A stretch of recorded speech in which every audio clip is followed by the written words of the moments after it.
Is the Jobava London a good opening? Today we're going to find out by testing it live. Now, if you don't know what I'm talking about, d4, d5, knight c3, knight f6. You can also get there d4, knight f6, knight c3, d5. It's the exact same position. And now you play the bishop to f4. This is called the Jobava London, and this is what I'm going to be playing in today's live stream. Now, those of you who have been following this channel recently will know that I've been playing what's called the Verisov, where the bishop comes out to g5 instead of f4. Very similar, but obviously some key differences. So the Verisov, you get this nice pin on the knight whenever they push the e-pawn forward, which really helps you control these two squares on the board because you're kind of taking the knight out of the picture. With the Jobava London, you don't get that, but as a trade-off, you get a nice attack on the c7 pawn, and a lot of times you'll play knight b5, and you can actually attack this. Funny story, my very first chess tournament ever, I was like 9 years old. I was playing with the black pieces. My opponent did this. Now, of course, I don't think the Jobava London was even an opening back then, but my opponent did this, and I played the move knight c6, which is actually a blunder, even though it looks like, okay, you're developing your pieces. That's great. The problem is you don't have a good way to deal with this. They went here, and I still remember this moment of like, what is going on? Like, how am I going to deal with this? Because I could see that they're going to fork me. So my initial reaction was like, let me move my rook. But then I realized that's not going to work either. And I remember it was a tough game. It was a really tough game. And so just, you have to be careful. All right. So anyway, I have studied this the past couple of days. I've learned some key lines, some key ideas. I'm not an expert by any means, but we're going to see what happens. And we're going to test it and see how well this actually works in practice. Now, before we start, I have two quick announcements for my Chess Vibes Academy members. We have a live stream Q&A session happening tomorrow, 7 o'clock Central Time. The details are inside Chess Vibes Academy, but mark your calendars. You don't want to miss that. We're going to answer questions and go over some of the stuff from the recent boot camp. It's going to be great. And then the second thing, Chess Vibes Academy members, I have also released, let me turn this on, a brand new course called the Chess Vibes Guide to Crushing D4. It's a short course. It's like 2 hours, I think, but it's jam-packed with two different systems you can use as black. Let me actually flip the board. It's two different systems you can use as black against d4. So one of them is going to be d5, and after they play the Queen's Gambit, I teach you what you can play. And then the other one is if they do something like knight f3 or bishop f4, I give you another system you can play, okay? So if you're a Chess Vibes Academy member, you already have access. Go check it out. It's inside of there. You're going to love it. If you want to purchase it, you can buy it separately. I put a link in the description, but it's going to be cheaper if you join Chess Vibes Academy. You just have to wait until we reopen, okay? Which is going to be like July or August sometime. So having said that, let's go ahead and jump into some games. Okay, here we go. We're playing 15-10, longer time control, and I'm hoping we get white. We can just put this Jobava London to the test right away. Let's see what's going to happen. What's up, Rob? How's it going, man? Hey, Ryan. Hey, Chris. William. Good to see you guys. And, of course, we get black. All right, let's make sure our opponent... Ooh, January 2026. Definitely worth investigating this. They were 1,800. Okay, from what I'm seeing, it looks pretty normal. So we'll play this person, although you never know with these new accounts. Okay, e4. I'm going to try the Caro-Kann. I've been playing this a lot recently. I don't really know anything about it, but it seems to be, so far, a relatively easy opening to play. Like, you just throw the pawn out there. We can take back if they trade. Yeah, it doesn't seem like you have to know too much about it. We'll just take this and play knight f6. This is what I've been doing.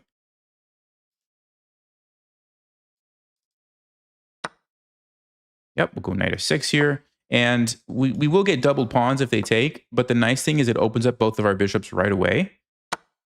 And so we just have a nice, easy game.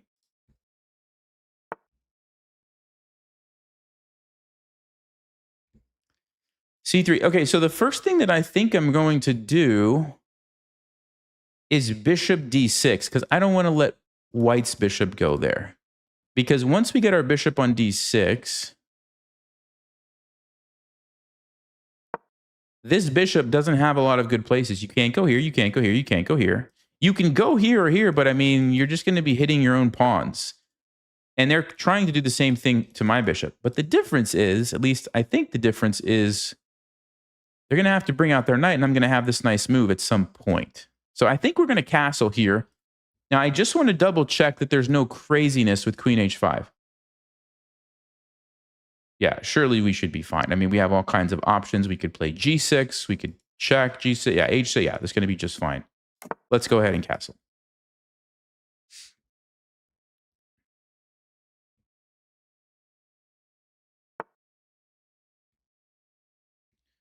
Okay, so queen c2 creates the threat here on h7. Now,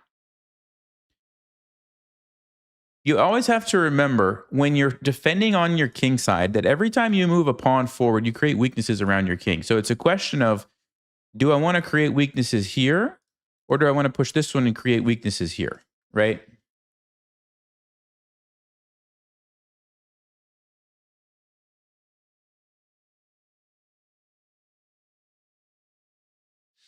I think I'm going to just check for now. I want to see what they're going to do. I assume knight e2. This is a move I'm going to play regardless. So let's go ahead and do that.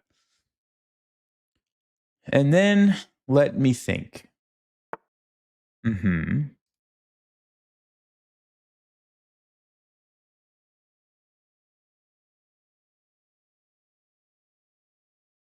I feel like h6 should be fine. I mean, this check doesn't do anything.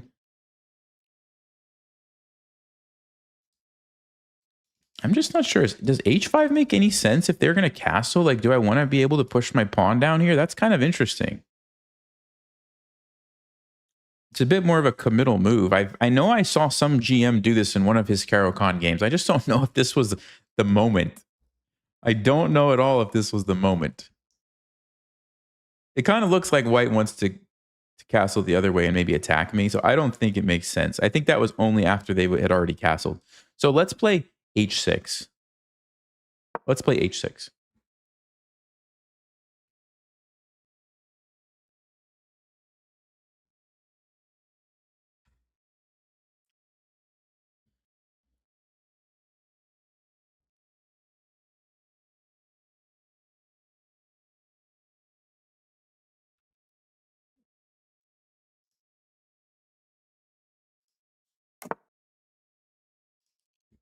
Oh, and now they castle. Okay, if I would have known that, I probably would have had my pawn up here. But of course, I couldn't predict that they were going to do that.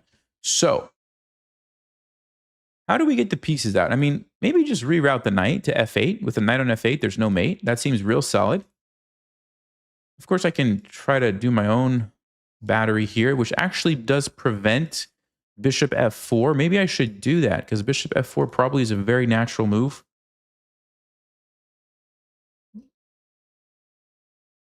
Actually, bishop f4 is a blunder. We just take it. Okay, since they can't play bishop f4, I guess I'll play knight here. Bishop f4, the problem is we take, we're attacking the queen, so they obviously have to take my rook, and then I get two pieces. Well, wait a second. Could they have, hold on a second.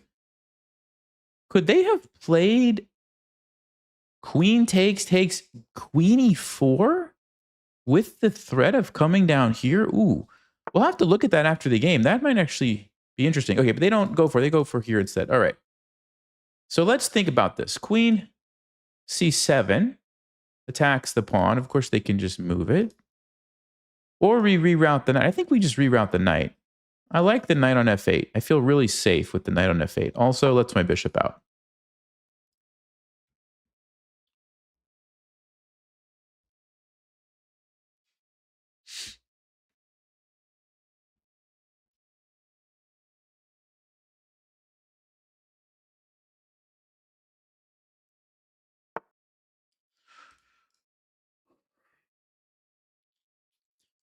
Where's the knight going, guys?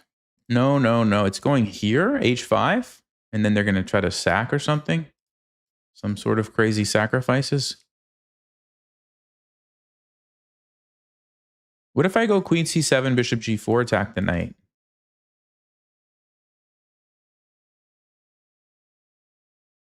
What if I just do that? Actually, no, queen c7, I just take a free pawn.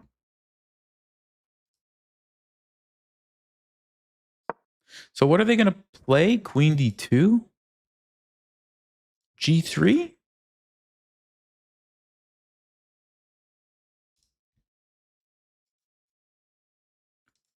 Just a basic attack here with the battery. I don't see. What are they going to do? If I had to guess, I'd say maybe queen d2.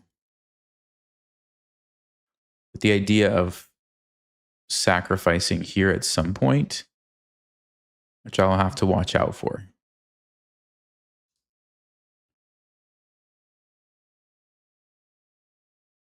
I wonder if it makes sense to put my bishop here and then try to play c5 and attack that way. Put the bishop here, bring the rook to the center, c5. I just have to make sure there's no sacrifices over here that are going to cause me problems. But I feel like the knight's a good defender, so I think we're probably okay. They do go queen d2. Okay.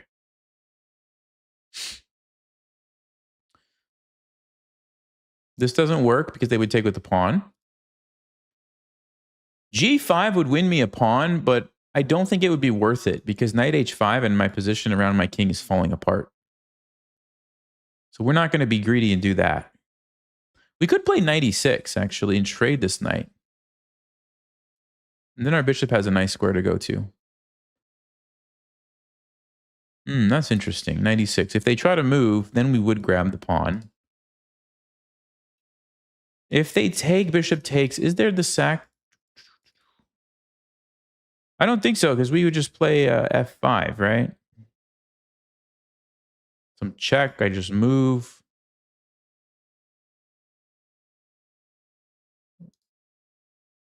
Okay, knight e6.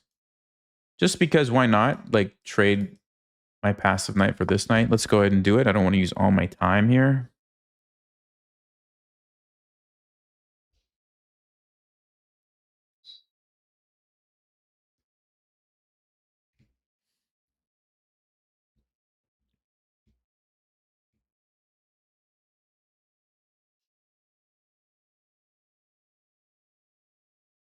I mean, I guess you could even consider taking with the pawn and then pushing it forward, and then the queen can help, but I don't know if that's worth it. Because you create this weakness here that I don't like. And you block your rook, right? Yeah, f5. If the rook tries to come over, we'd have time to deal with that. Let's do it. Let's take this way.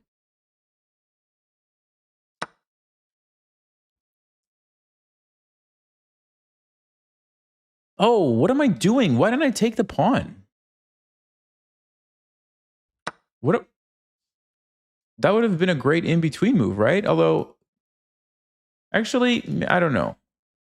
I kind of blundered it, but now that I'm thinking about it, I'm wondering if it was actually a smart blunder.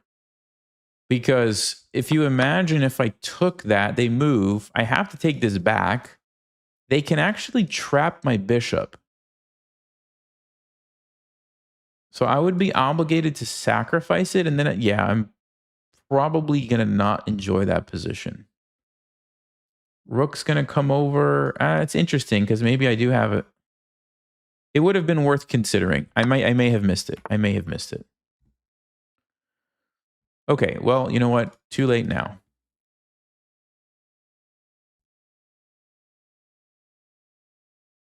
This position looks very similar. We both have the bishops and the queen. I could play bishop f8 to put a stop to that.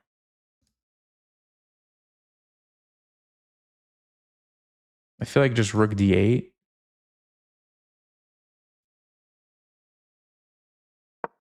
Yeah, I think I missed an opportunity. So takes. I'm actually threatening bishop d5 in that position. So they would play, let's just say, bishop e4.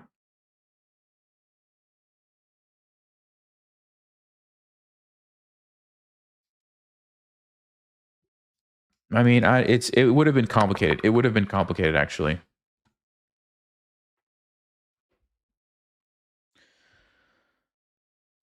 Okay, well, check it after the game. I need to pay more attention though. That's a wake up call. Like, Can't miss those details. Now, it's one thing if I see it, calculate it, decide not to play it, but just missing it is not, it's not good. C4. Okay.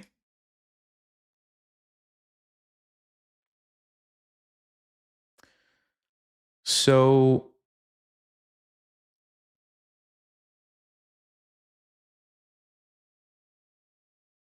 if we play C5, D5 is going to be really good for white. I'm not going to do that. B6, move the bishop, try to attack this.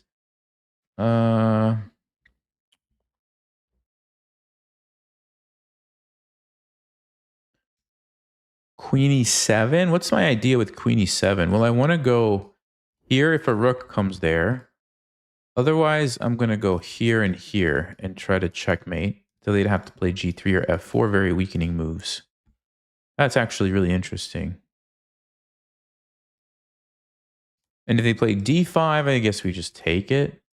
Yeah, we just take it. c5 also creates a big hole in d5. Yeah, I think this is interesting. Basically, I just want to switch around the queen and the bishop and have the battery the other way, because the queen in front of the bishop is much more dangerous, especially when they don't have a knight to defend this square. Now, of course, they can play bishop f4 if they want.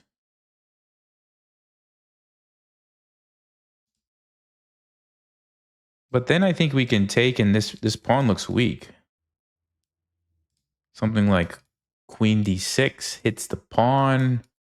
We're just going to pile up on the pawn. I don't really have the same weakness that white does now. But yeah, I like this idea. Of course, they could play g3, but then this happens. They can also play f4, but then... yeah, f4 might temporarily solve the problem, but then the bishop looks really bad, right? Okay, wow. So they are stopping this. But I'm going to probably just go back here now.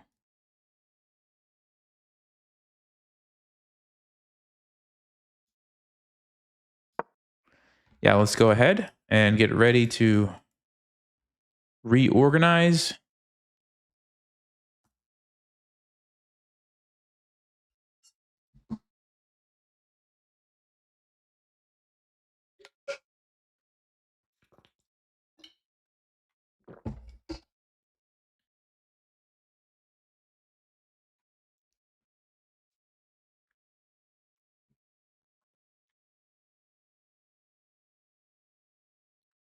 They wanted to play rook e1. That's probably why they played a3.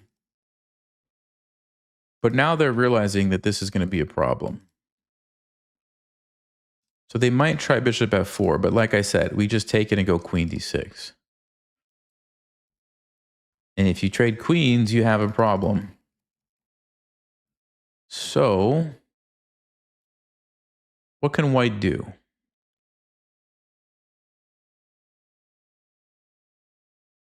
They can go rook e1 and then just play f4.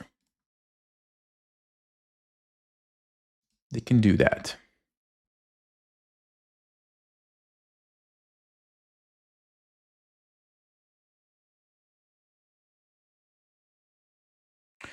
Not sure what my plan would be. I mean, I can always... oh, this one? This one? Of course, I can't take it right away. I can't take it right away because of the check here. But just taking and going queen d6 looks great, as far as I can tell. Oh, are they going to play queen?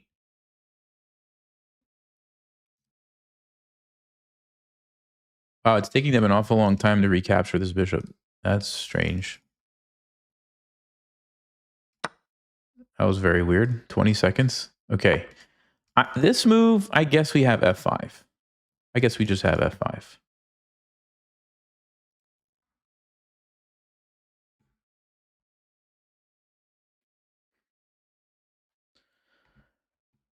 So my plan is if they take me, we're going to win the pawn. If they move, I'm going to win the pawn. If they threaten a checkmate, I'm going to block it off and then win the pawn. Basically, I'm just gonna win a pawn.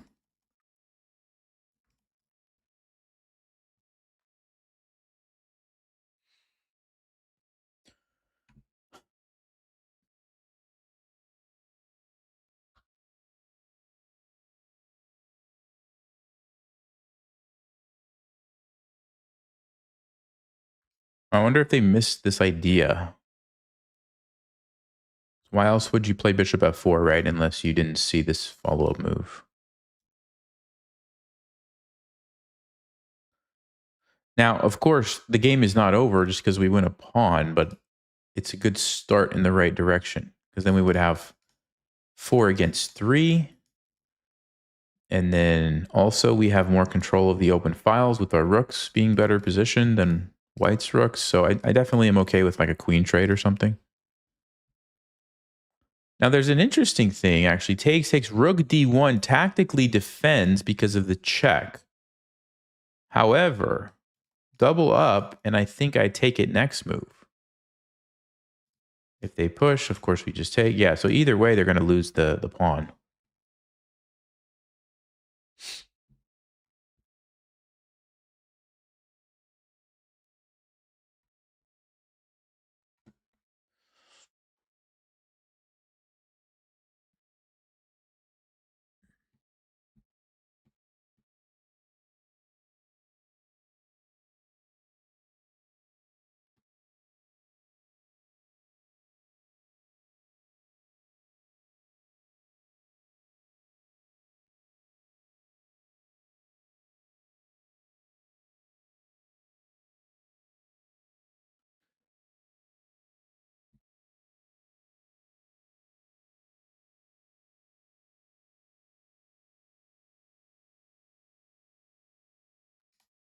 Yeah, I don't see what white can do. I think we just have a great position now.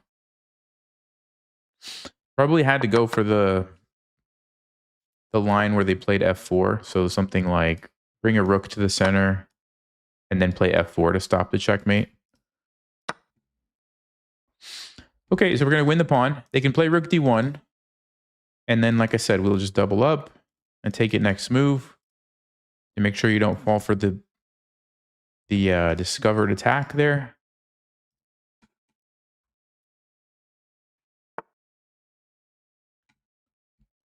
Okay, double up.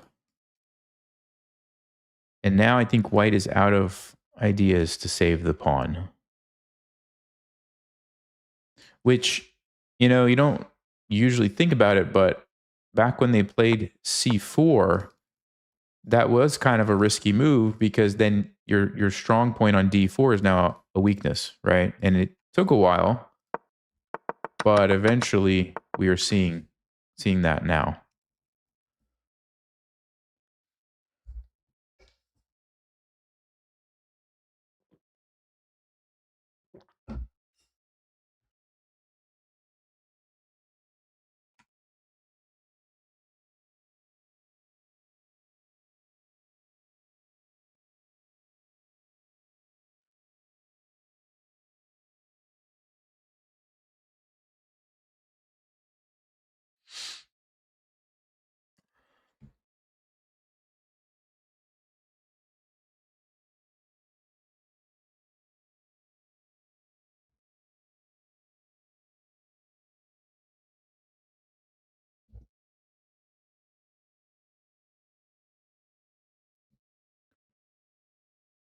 What can white do? I mean, they can try to hold on to the endgame and survive because I do have double pawns, even though I have an extra pawn.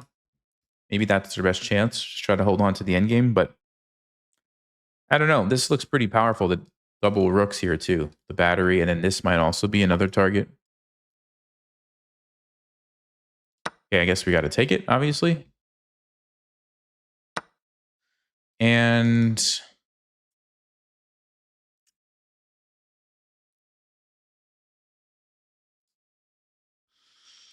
so if we take with the rook, it's not really a pin, but it would force at least one trade, maybe 2 trades of rooks. This way we keep rooks on the board.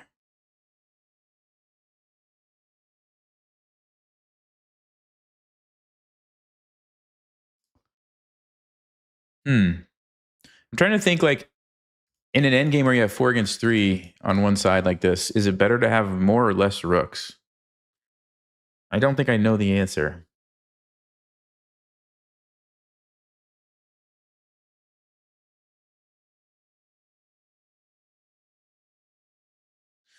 Okay, I'm going to take, let's see, bishop c4 you can't do. You have to go here or here. Okay, I have an idea.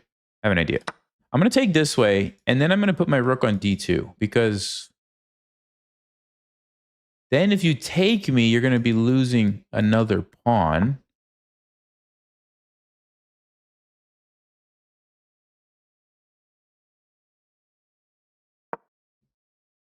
So you probably don't want to take, okay, you could take and play rook c1, but still. My rook is super active there. I'd like to get my king off of this color square so I don't walk into any potential tactics. So I really would like to get it here on these dark squares. I think that's going to be my next move. And also remember, at the end of the game, you have to use the king, right? You have to use the king to win games. So we're going to be trying to do that.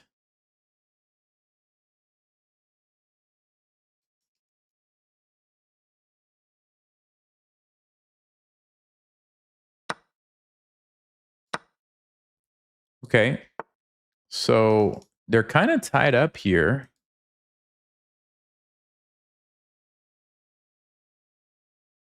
The other option is I just go like this so that my king is shielded from any rook shenanigans. So, okay, here, let's just say they do move the bishop.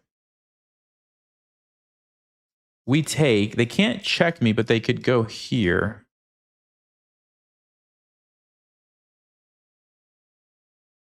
They are going to win the pawn.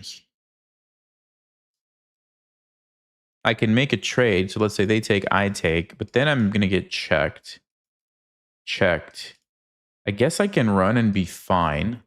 So that's definitely an option. G6 is also fine. Then I'm really safe, but I don't know if I want to be safe. I think I'd rather my king be over here anyway.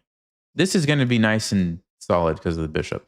Now, that being said, getting the bishop in the center and just completely controlling this, maybe even repositioning it here,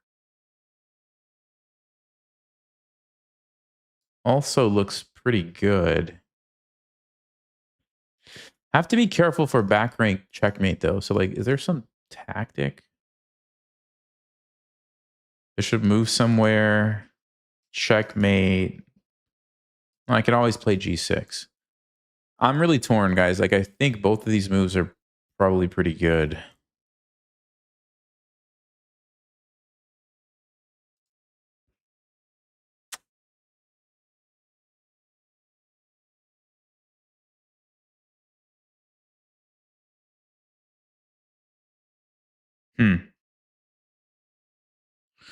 Yeah, maybe making that trade, getting the outside A pawn is worth it.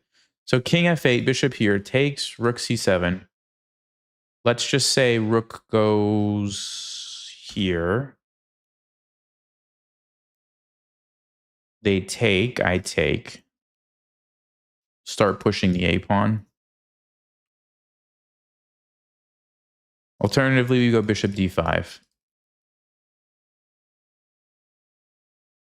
What if they go bishop b1? So they're threatening the checkmate. So I'd have to play, let's say, g6.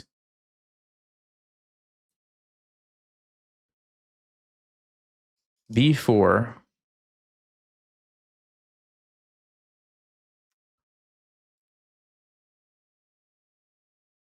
Okay, I should probably take the line where I win the A pawn, right? And then push the A pawn. Okay, let's go king f8.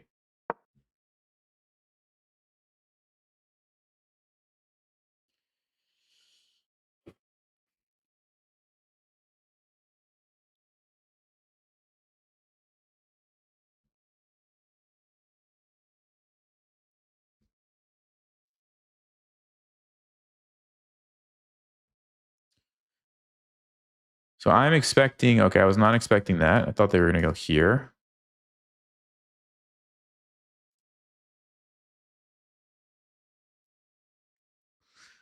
Well, now I guess this does make sense, right?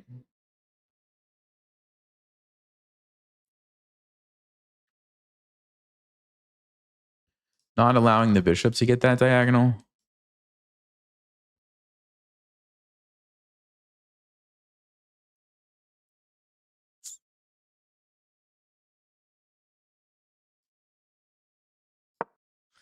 Yeah, let's do it. This just looks like such a nice square for the bishop. I still want to bring the king. Could also play g6 and f5 to kind of get some more control over this bishop. Generally, you have to be careful putting them on the same color as the bishop because it could become targets. But in this case, my bishop's there too, so I don't think that's a big deal. So they're trying to get rid of this rook.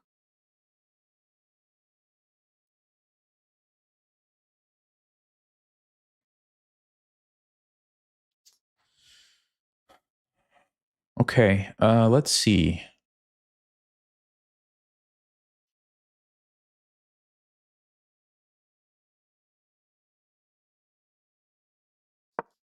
Keeping my king on dark squares. I'm not worried about the rook getting trapped because I'll just go here. I can get the king to like d6. I feel like that's pretty good. Maybe even d7. It is a light square though. But on d7, it's nice because it controls all the entry points for the rook.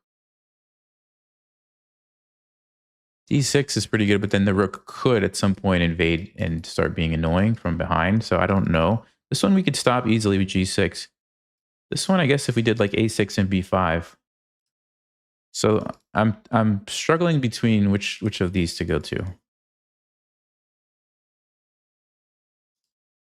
Also paying attention, obviously, to free pawns if our opponent gives them to us. Okay, so this one is obvious. We have to save our rook. We're not going to lose a rook, so we'll go there.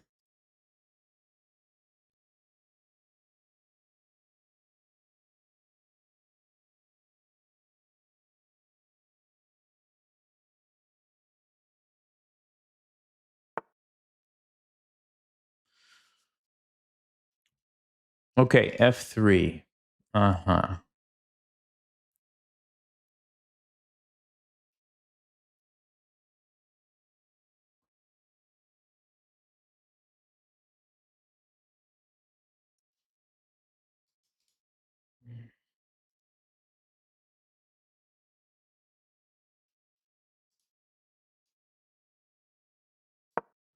I'm going to go here. I'm going to stay away from the checks. I mean, if they invade at some point. We can always block it off for now, but I want my king to have options to do whatever it needs to, depending on how the rest of this game goes. So I think this is a good square. And then I think I'm going to try to position the pawns like this to limit this. He wants to attack my rook, which is going to be a little annoying. It's going to be a little annoying because I don't want to get into trouble where the rook runs out of squares. So let's think about this. We could drop the bishop back, but then we have to worry about this move. We could drop the bishop back here so that when this happens, we can move our rook away. Or just plan on defending it and playing something like g5. The issue with that is I don't know if I like my pawns getting fixed. What if I go here proactively? The idea being to push this pawn to f4. So g3, let's just say.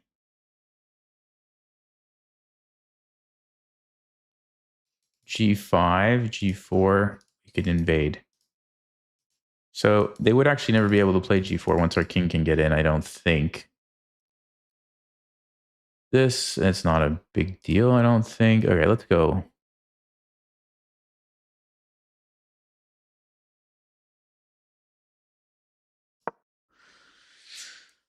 Yeah, it's still tricky. I mean, of course, we should be better because of the extra pawn, but it's in the active pieces, but it's not over yet. I'm expecting g3. Oh, he goes king up. Okay, so f4 we just take.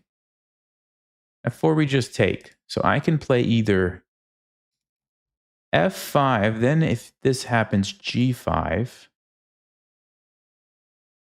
And we get to use this pawn, which is nice. If they just take me, though, well, they just take it. Look at that. Well, that's unfortunate. Okay, what if I play g5, g4, rook here?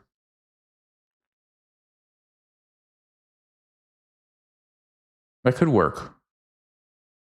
Then I could go back and trade the pawn that way. Okay, so maybe we do g5. I don't want to get into trouble with these tricks.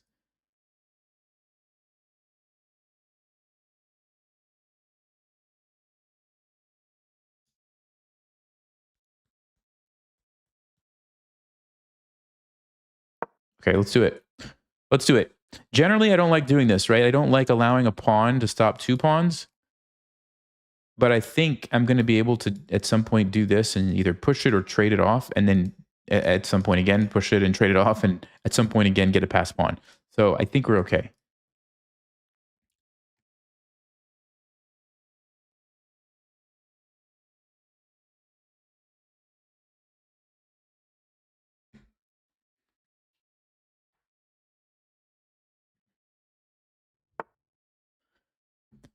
B4. Okay, so this is no longer a target for us. I could play B5 and plant my bishop here. I think I'm just going to, since they didn't stop me, though, I think I'm just going to, oh, they want to sack. Of course, the same tactic. I still can't do it. Uh-huh. But now I can pin this, actually.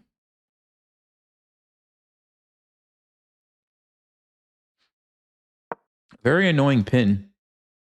Because both of their pieces are stuck. So they're probably going to have to go back. But that allows me f5. Check. I just move somewhere.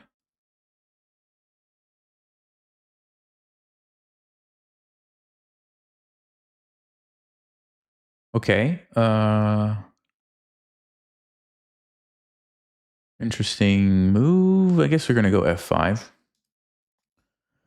So f5, what's the point? Check. We're going to move somewhere. Probably here. Stay with these clump of pawns. Should have a pretty good position. Hold on. f5, king goes here, bishop b3. Is that a problem for me, guys? Ooh. Whoa, whoa, whoa.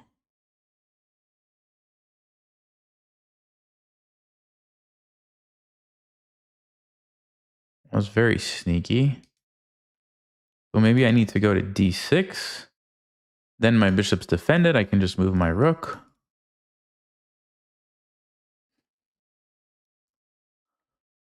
Okay.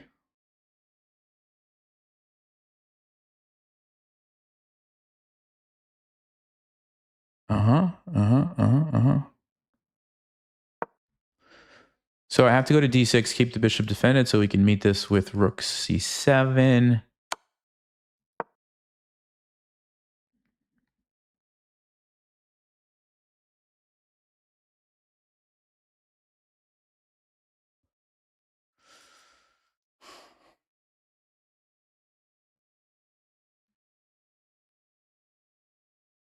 We should be winning, but it's not easy.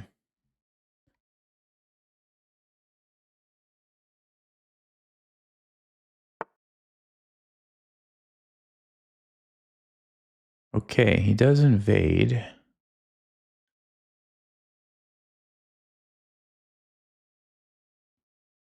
Going after this pawn, I guess.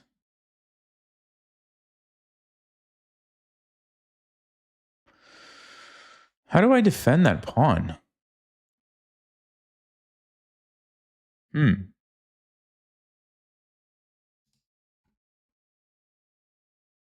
Rook h4 feels like a really ugly move. Maybe we can do it, but it just feels like an ugly move.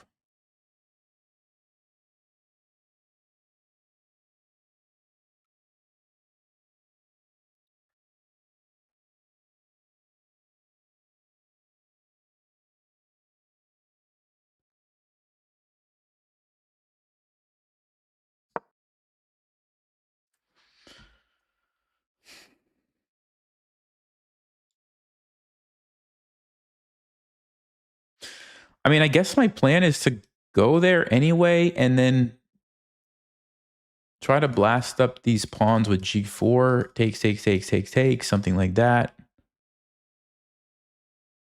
Or even take here, trade these pawns. I want to, if I could trade 3 pawns and have a pass pawn, that would be perfect, right? Then we have something to work with. So I guess that's what we do. The rook is actually still kind of effective. It's defending. It's also sort of cutting off the king and applying pressure here when we play G4. Thankfully, they can't trap me or anything. I just take it. So I think we're still okay, but I do have to pick up the pace a little bit. Okay, now they're attacking this. I guess let's just play A6.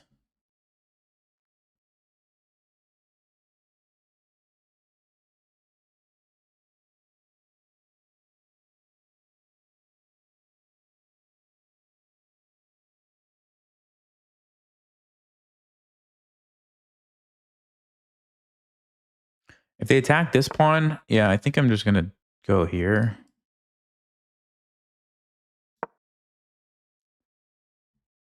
Okay, so everything is defended.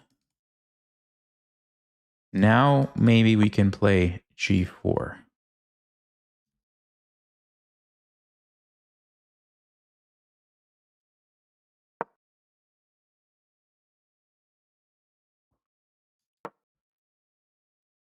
Of course, I will recapture.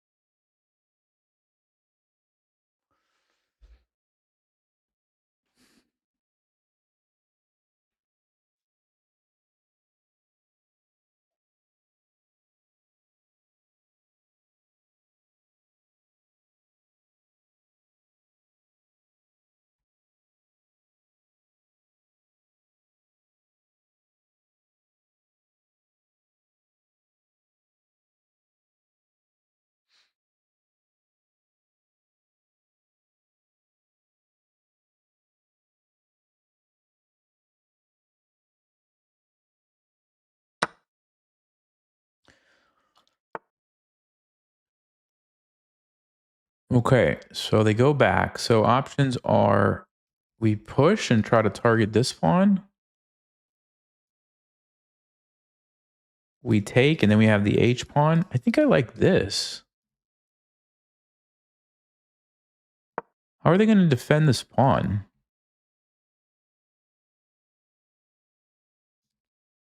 Doesn't look easy, right? I mean, oh, how am I going to defend this pawn? Oops. You have check.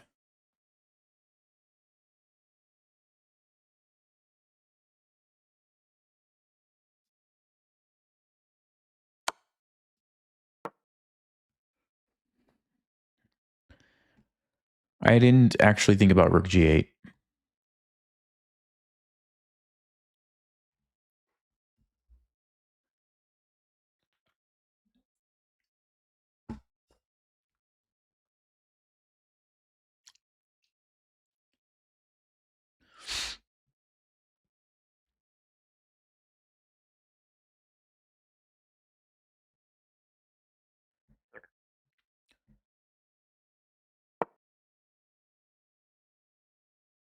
So the king can't attack it. That's the good thing.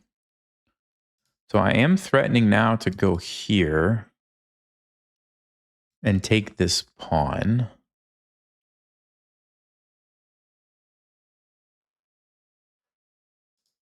I mean, they could do that. They could do that. Are they setting up some sneaky tactics here?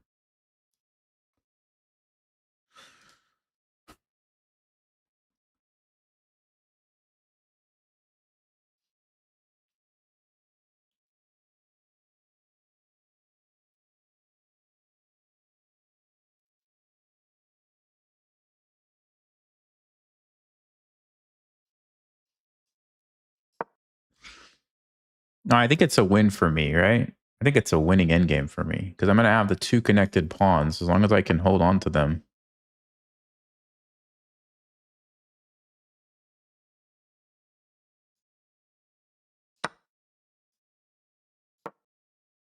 I think this is a winning endgame.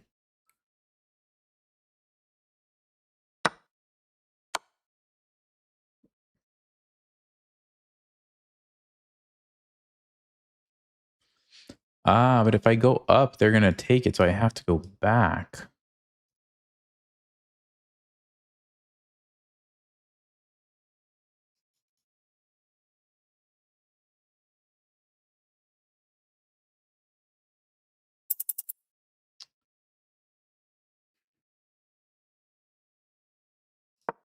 I was wanting to go this way, but I don't think I should just give this pawn for no reason.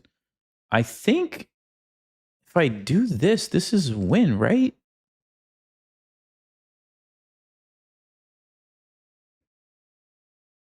Usually the two pawns with the rook are a win. The only thing I'm not sure about is if white has some way to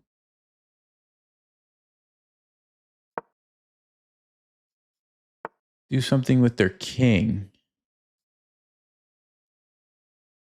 So if I go there, they're going to play king f2, which is not a win for me.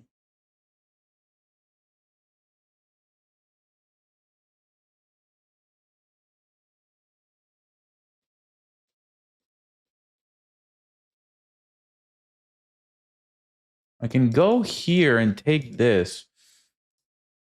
Rook h3 here. What am I doing?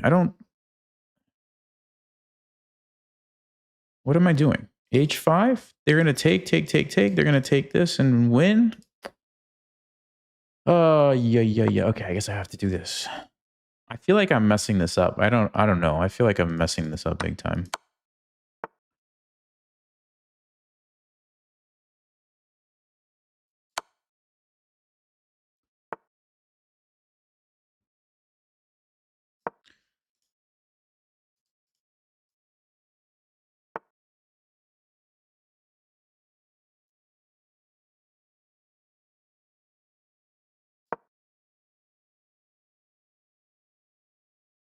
Maybe it's still a win.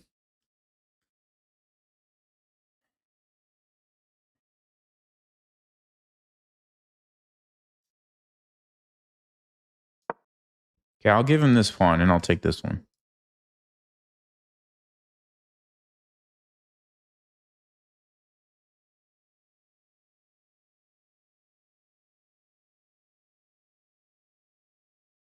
I mean, I could have also just gone this way. Maybe that's simpler, but I'm trying to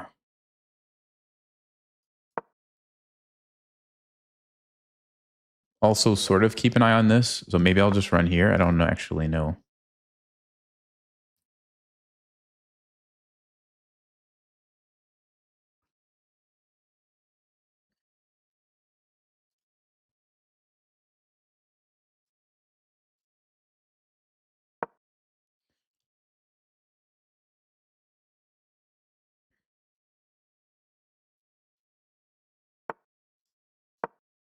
Okay, I'm going to go take this pawn now. I'm going to go take it. I'll give this one up. If I go there, take. No, then they're going to do that. So I'll have to keep the rook on the board. But they're giving me the opportunity to push it now. So I guess we should do that. I can still stop this. My king is still pretty close. And I can always use the rook if I have to. But this is a pretty quick threat now.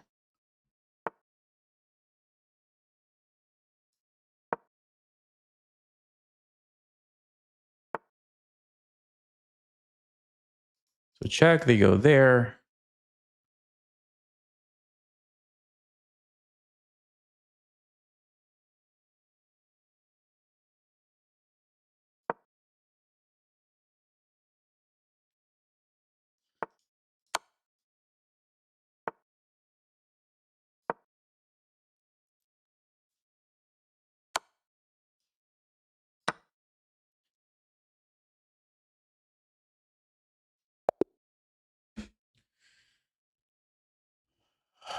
Okay.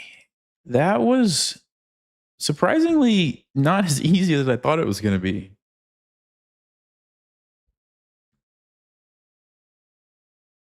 Almost looked like they might have had some stalemate tricks, but I guess not because of the pawn. Whoa. What? What is this? What? What is this? What is this spike?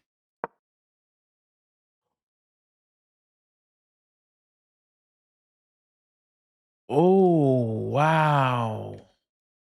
Wow, wow, wow. Okay, obviously was not paying attention. They missed it too. Oh my. Sacrifice the rook. And now I'm going to lose, most likely. I still have a pawn for the bishop, and I can try to activate my king, but it's, yeah, no. Oh boy. Okay, let's check the opening. See what we can learn about the Caro-Kann. What does Stockfish say here?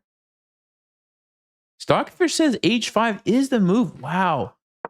So I guess, what do you do if they just go like, let's just say they go here, knight d7, and they castle, knight f8, and then they try to attack you. What is the plan? Like if they play something like, I don't know, h4.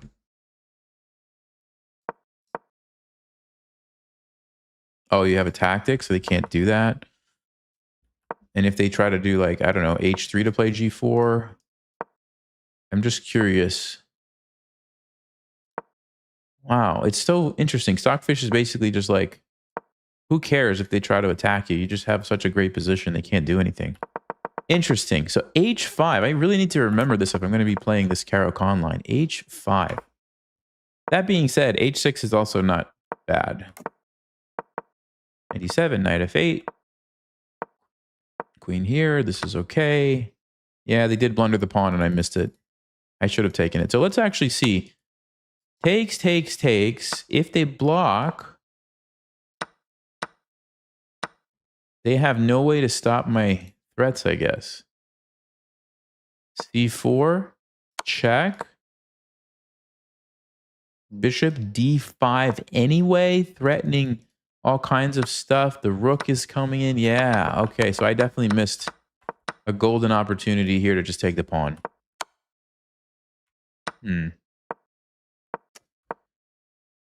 Okay, okay, okay. And then, yep, they did this.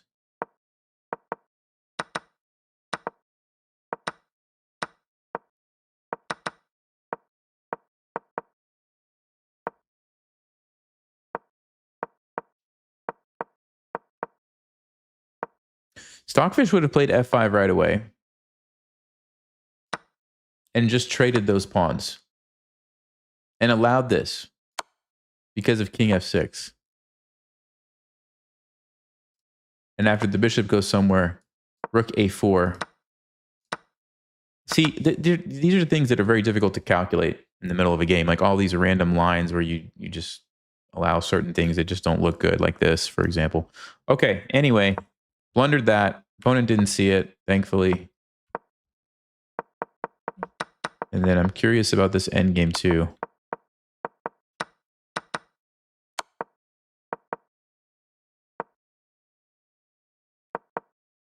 This is a draw? This is supposed to be a draw? But they have to run up. They have to run over here with their king and it's a draw.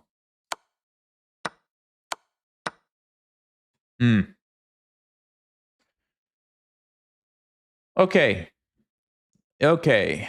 It is time for the next game. And hopefully we're going to get white. And we're going to actually play the Jobaba London. Are you guys ready? All right. Here we go. What's up with the Jobaba London? Let's find out. D4. Bishop F4. Okay. What are they going to play? C6. I don't believe this is one of the lines that I looked at some lines. I don't believe this is one of them. So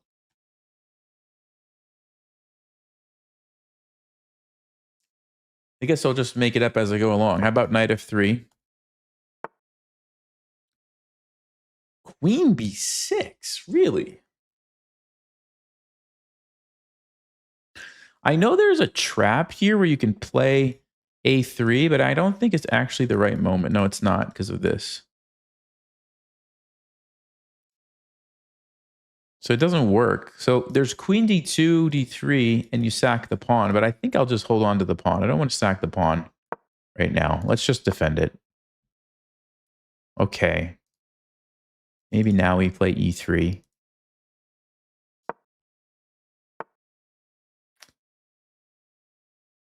Should I sink the knight in here?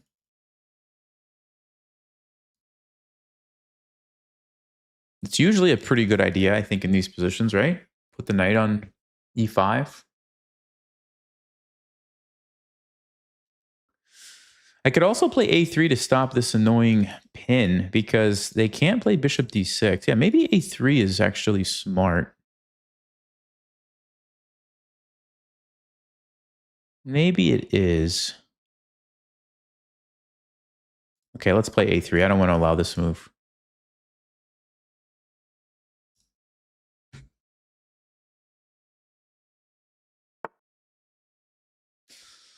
Okay, and maybe now we think about 95 or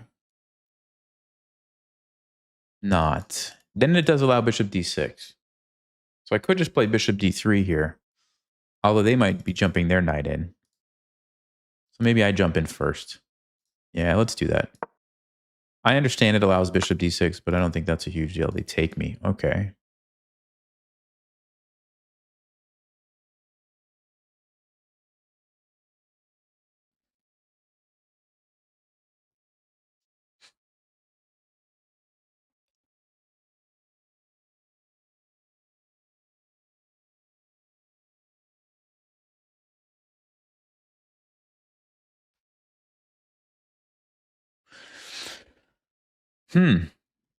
Interesting decision, right? If we take with the pawn, the knight has some options. I kind of feel like we should take with the bishop, but I don't know. Here we just draw back. Let's take with the bishop. Our opponent is playing a bullet game, I think. We started this game at 15 minutes, and they have 16 minutes and 7 seconds somehow. Okay. So they want to play bishop d6 now and trade my bishop. All right, I see that.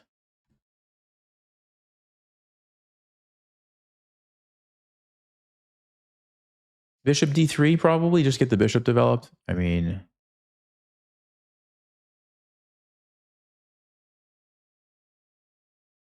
I don't know. I don't have any knowledge of these lines at this point, so we'll just go with this.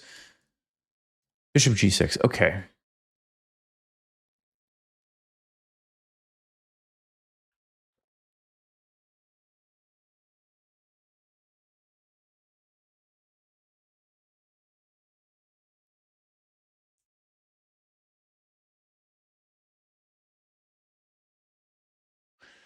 What if I play like queen e2 and e4? Is that a good plan? I mean, usually it's a pretty good plan.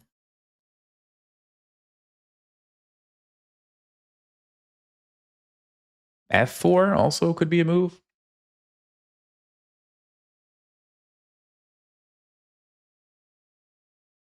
Yeah, f4 is interesting, although they could just play knight e4 maybe. Looks like bishop d6 though is coming, right? f4. We could wait for that move and then play this.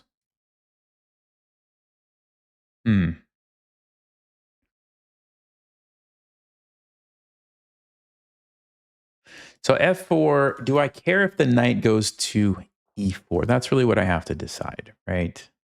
Have to be careful with queen h4 stuff.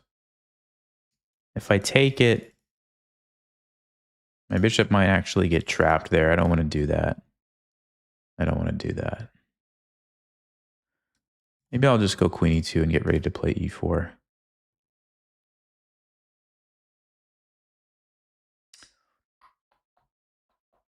Let's go queen e2.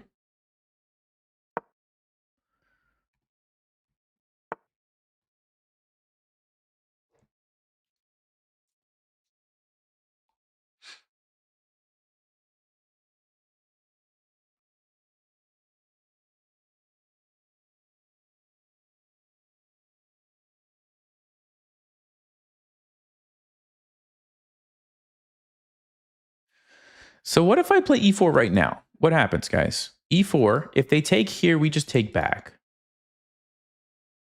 If they take here, we just take. Everybody just takes. They take right away, same thing. We just take. This doesn't do anything. I mean, I don't really care. If this happens, I'm going to trade. I think that's good. I think that's pretty good. Let's go e4.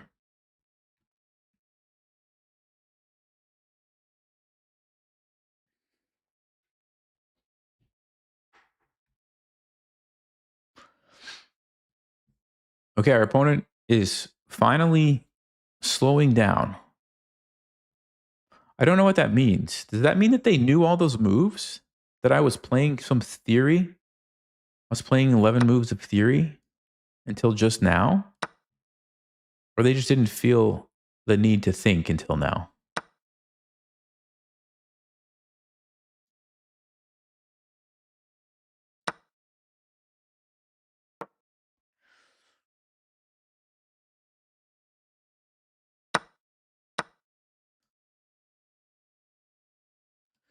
I could play rook d1, but then there's a check here and they're going to win the pawn. Yeah, no, we got to take it. Got to take it. So somehow we ended up with this position where the knights and bishops are gone.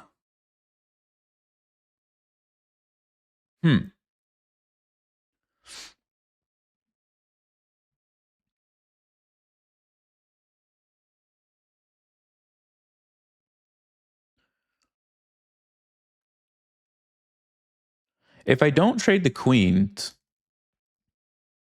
I think I lose a pawn.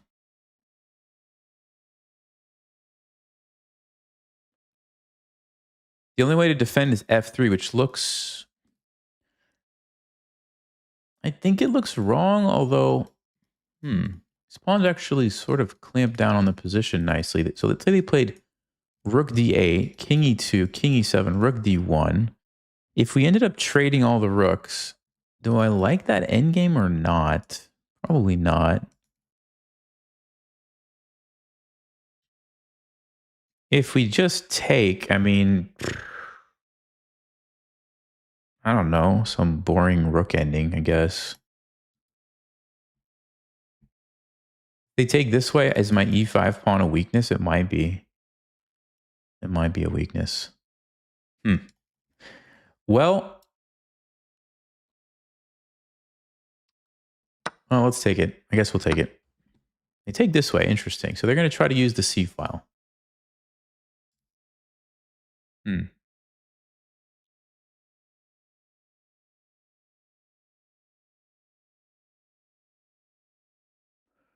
I guess the king needs to come over here.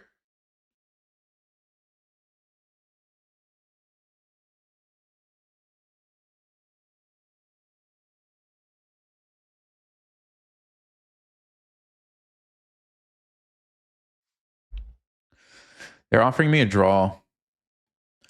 I don't think I want to take the draw. I mean, we made it this far. I kind of feel like we should play it out. Not that I'm really that excited to play this position, but...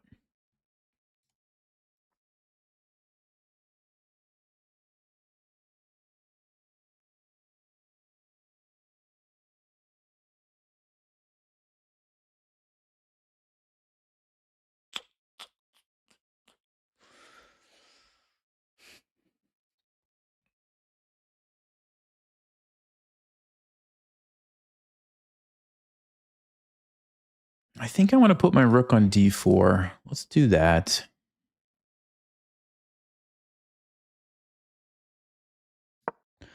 Let's put the rook on d4.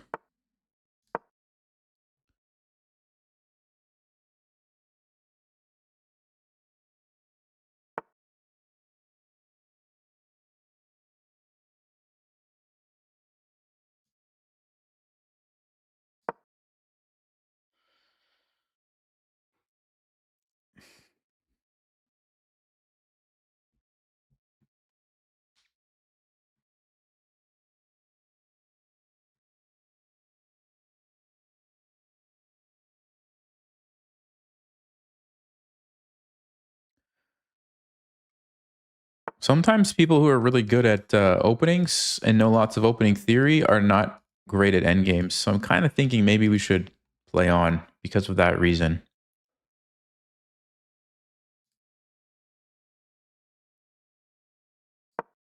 Maybe we can trick them.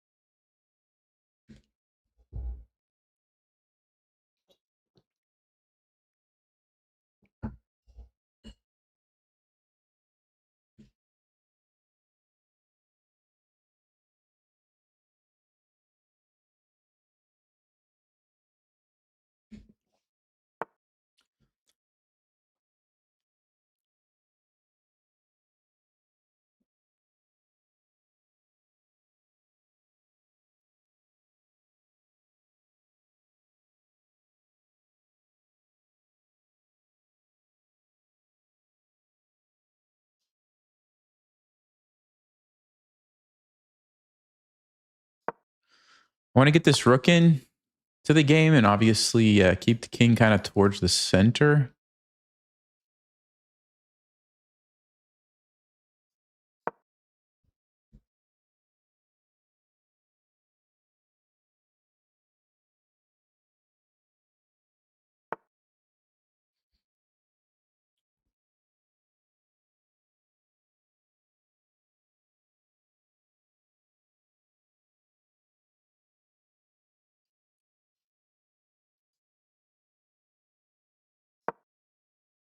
All right, let's use the king. B5, interesting. So can I not just try to attack that now? I think it's worth a shot here.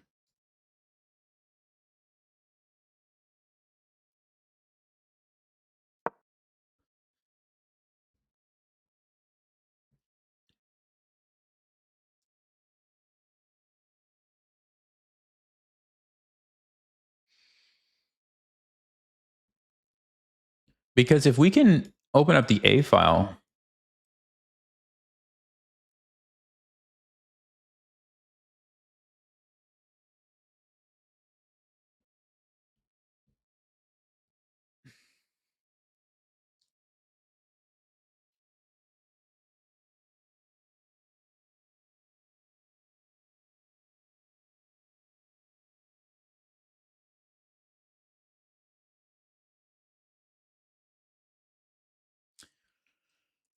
rook C4 is probably what they're going to play, right? I think I'm going to go rook D4. If you take, I'll take. If you go here, that's interesting.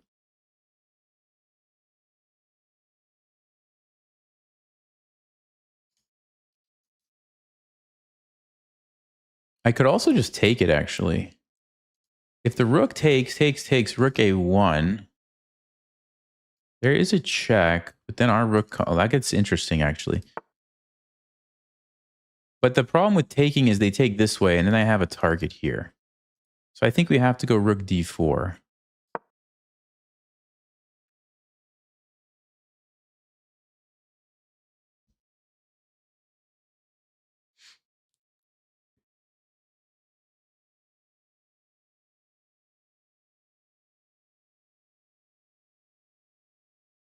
And if we trade both sets of rooks, the likelihood of a draw actually goes way down, I think. Because king and pawn endings can be very tricky. And it's easy to, like, for someone to mess up and lose. If there's a pair of rooks on the board, much more likely it will be a draw. Okay, so they take. So we could actually take this. And then if they take, I take, I have a nice target. I could also take this. And if they take, I take. And then I play king d4. King c6, we take the pawn. We're going to get another pawn. Yeah, that's pretty good, actually. If they don't want to do that... Oh, no, actually, I can force that line. Because they can't take with the pawn. I can force that line. King d4. Let's say f6, takes. I think they messed up. I think they messed up.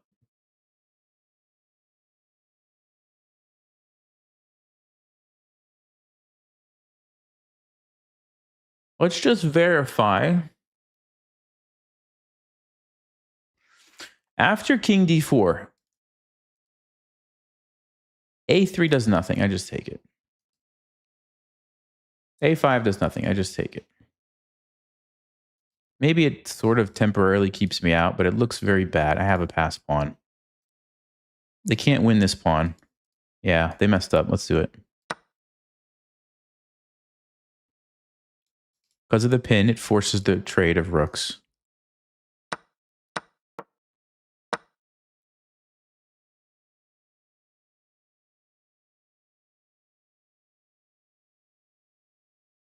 I'm going to have a pass c pawn, which means we should have a winning king and pawn ending here.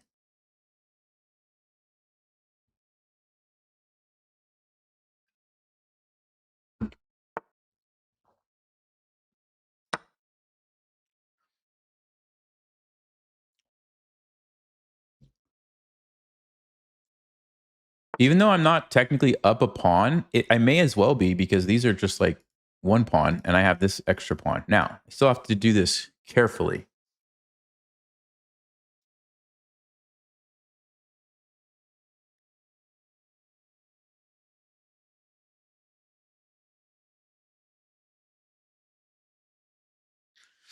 Yeah, and it might not actually be as simple as I think it is.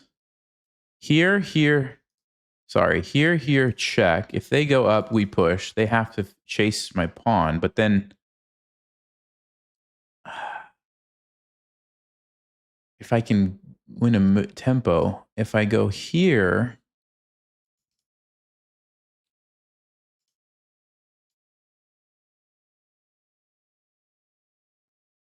wow. Okay. Here, C5, B3, C6 takes here, queen there. We should win probably. I think I'm going to go here.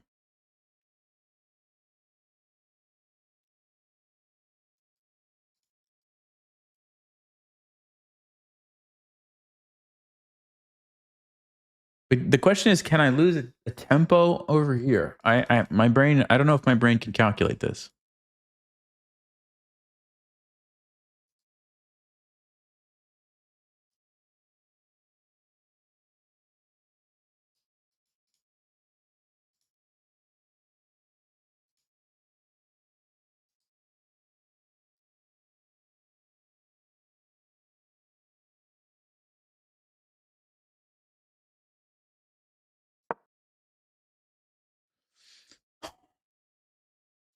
After some pawn moves, I'll be able to hopefully identify what's going on over here, but right now I just can't do it. So I'm trying to clarify the situation over here a little bit before I make a decision of if I should push this or not. Once this is clarified, then I will have, I think, enough information to make the right decision.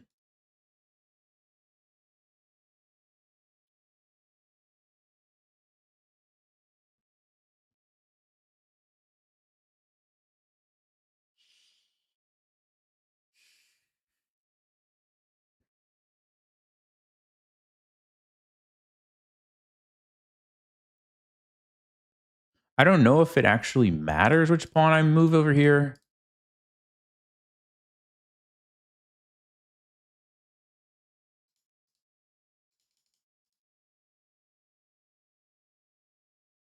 But I'm trying to create a situation where I have more options than black does, basically.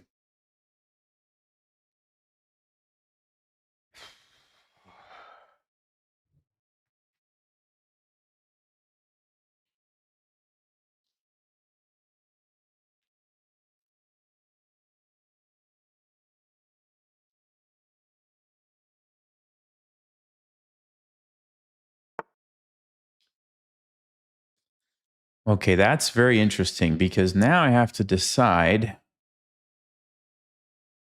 if I take and play h4, can I create a pass pawn here? or play f4.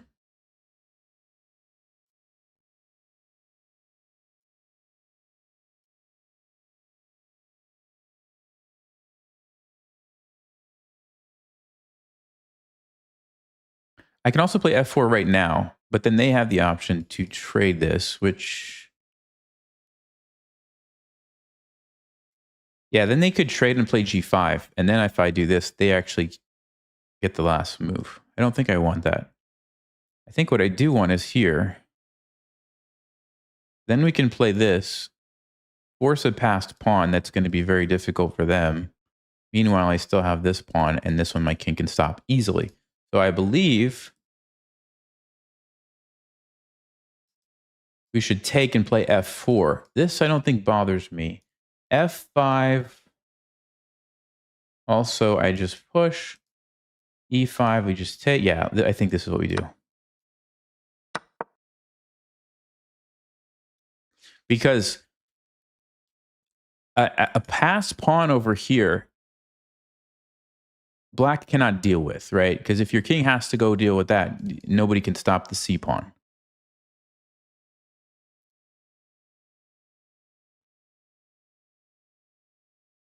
And I don't see how black's going to stop me, right? h4, g5, takes, just push them.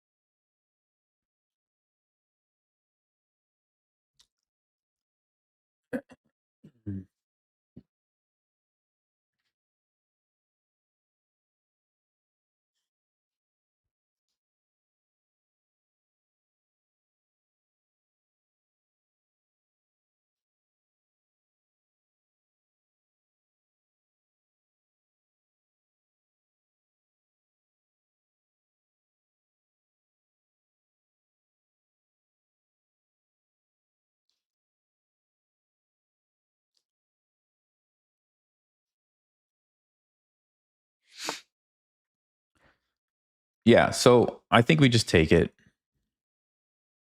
We take it, we play h4. We're going to guarantee a pass pawn over here. This pawn is not a big deal.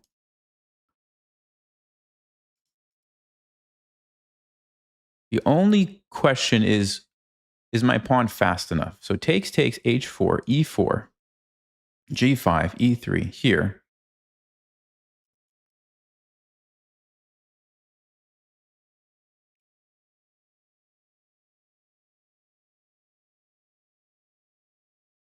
Yeah, it should be. It should be. I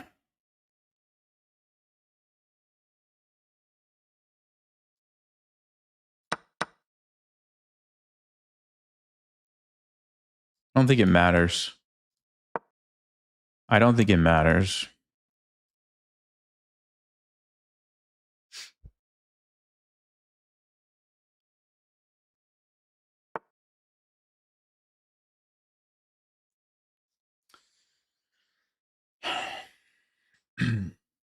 Bouncy fella, hey, thanks a lot. Very much enjoy your content. Have improved a lot. A bit in chess. Enjoyed a lot more. Thanks a lot. First time. Yeah, thank you. Sorry, I'll come back to that in a second. I have to figure this out because there is one chance that they stop this before my pawn goes, and I have to worry about this.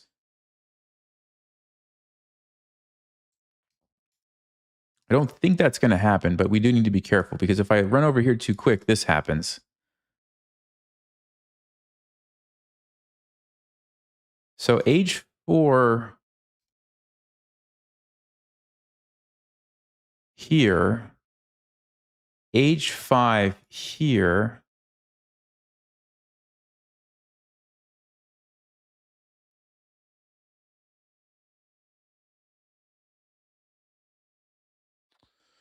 I can also do this, and the idea is play king here.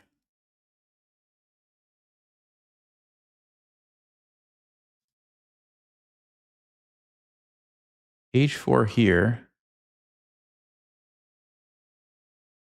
king here, c4.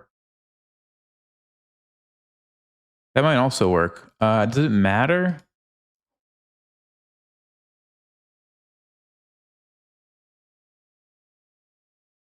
Let's go here. Bouncy fella, hey, thanks a lot. First time you caught me live. Awesome. I'm glad you made it. I appreciate that.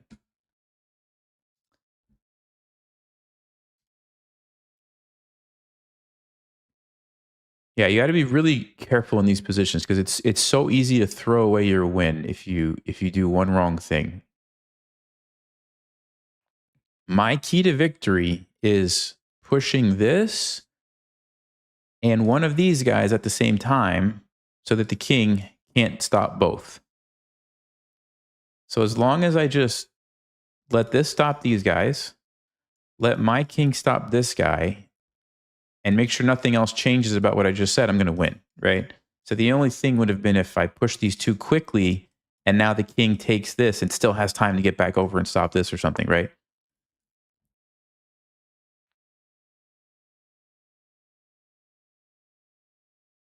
So h4 check here, h5 here, g6 takes here. I definitely win. h4 check here, king goes over, c4, d5, h5, g6. Yeah, we win. So I think that's fine. Now I could also throw in c4 check, but I don't think we need to. I think this just wins. This just wins.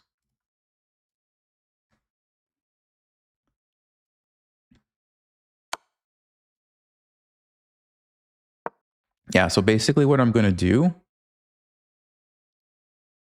is push these just at the right moment when the king can't stop one side, right? If the king commits to one side, the other side's going to go, and you just keep pushing, right? The king could stay in the middle for a little while, but eventually it's going to have to make a decision, and that's when the other side wins the game for me, okay?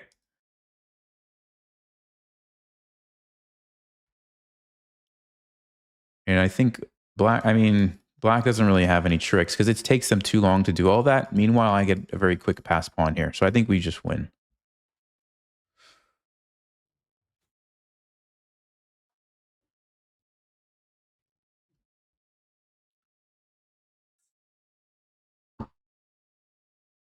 He can beat me by destroying my patience by making me wait 12 minutes. Yes, that's a good strategy. You build up all the incremented time and then you just sit there for 12 minutes. That's one way to do it. Yeah.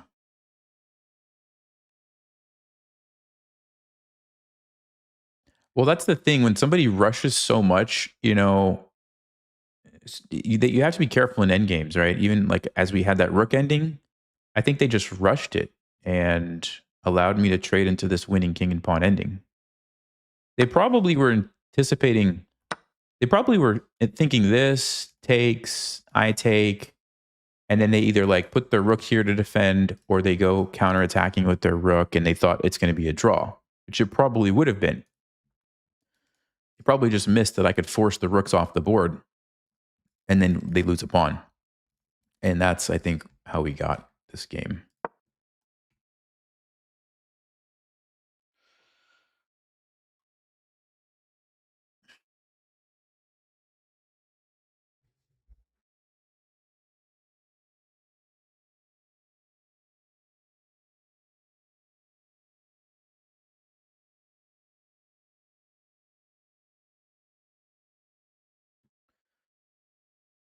So let's see if black has any final tricks.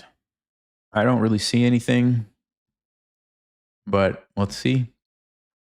And by the way, if you're wondering like, okay, who's going to win? One simple way you can do it instead of calculating back and forth is you can just count like it's going to take them 1, 2, 3, 4, 5, 6 moves.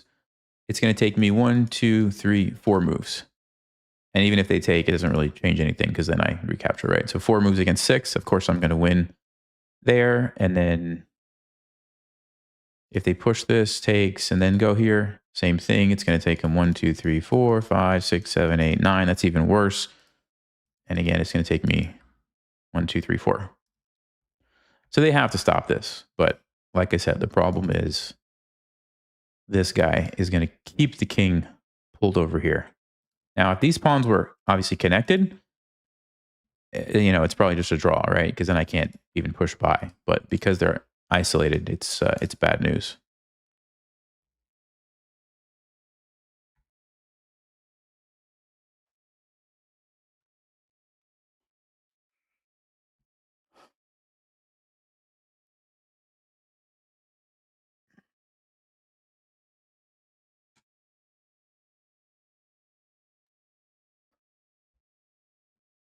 I don't know if they're just stalling or if they're actually thinking.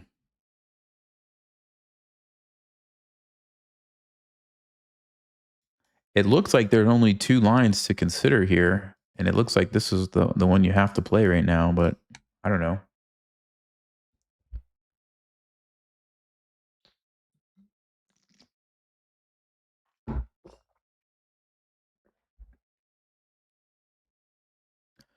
So, was the opening a success or not? Well, we didn't get into a bad position. I didn't know the theory. I haven't studied these C6 lines at all, so I didn't really know what I was doing, but it seemed fine. Also, our opponent was playing so fast that it made me think they've studied it. Okay, they're going to go for it. So yeah, we already kind of calculated it. We'll just start pushing over here. Yep, they're going to go for it. Let's push.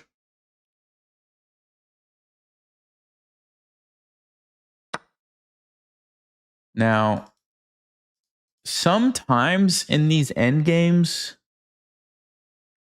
it might be worth it to have your pawn queen on a different square. In this particular one, I think I'll just go ahead and clean up the pawn while I'm at it. So for example, takes here, here, here, queen. They go there. This way,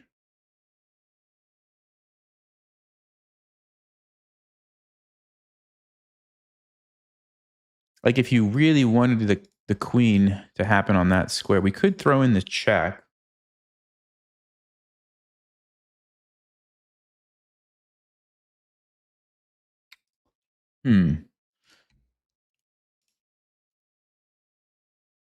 I don't think it really matters, right? We still just go there. So I may as well just take the pawn. I just wanted to make sure it didn't matter. I don't think it matters.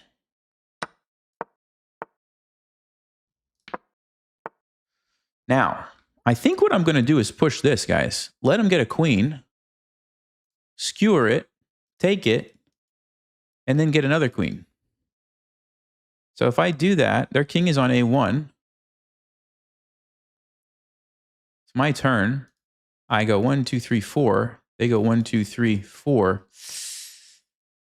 Actually, I have to be careful with that.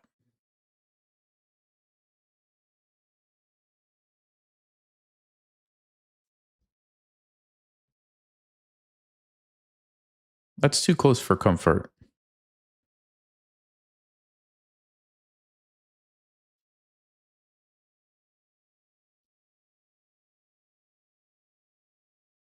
I think. Check.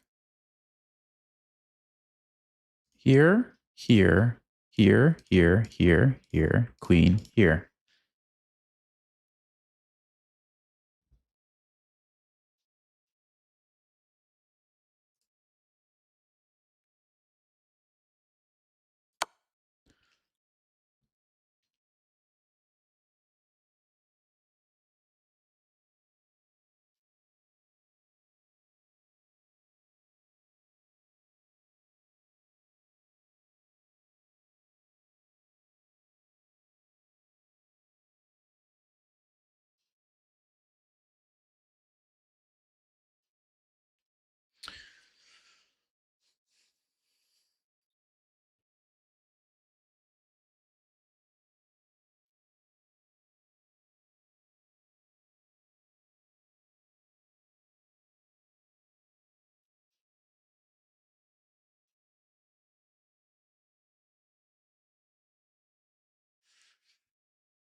I think we can just do this little dance with our queen and win this way.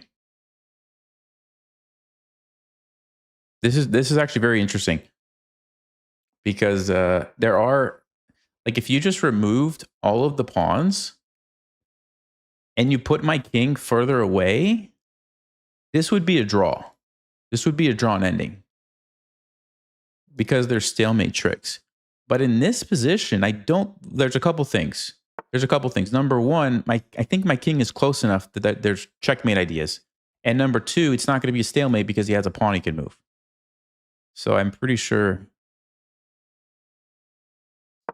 Let's go here so we stop it. They can try to, threaten it again, but I'm going to keep working my queen over.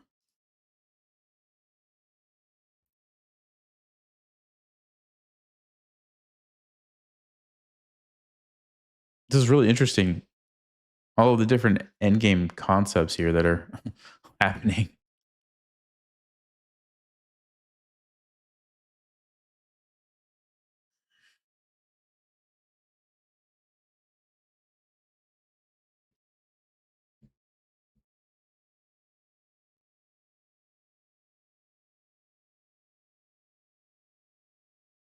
Yeah, definitely we'll talk about this after the game. I think this is going to be instructive.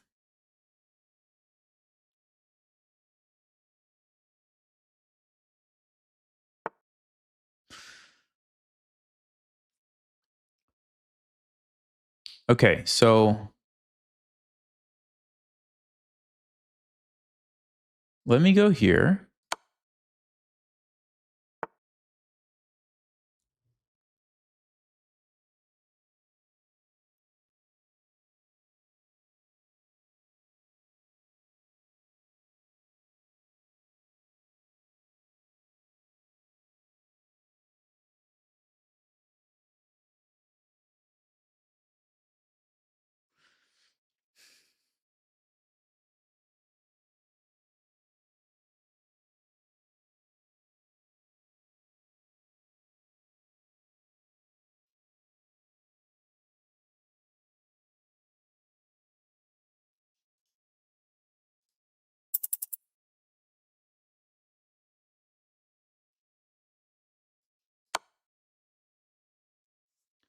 So normally you could try to checkmate them, but I can't because the pawn's there.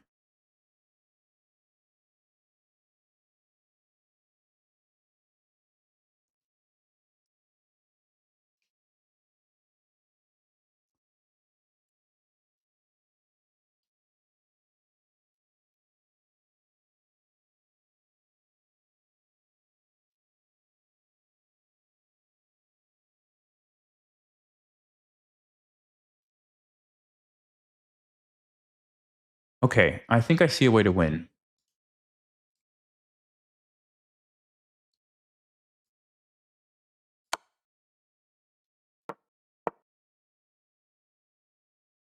I think I see a way to win. Wow, this is actually much more tricky than I thought it was going to be. I think this is a winning endgame. I'm going to go for it. I think we're going to use this pawn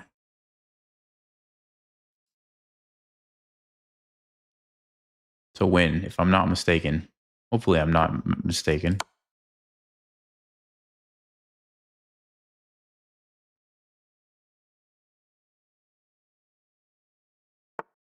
So takes here, here, here, here, here, here, here. Check. Yeah, it should work.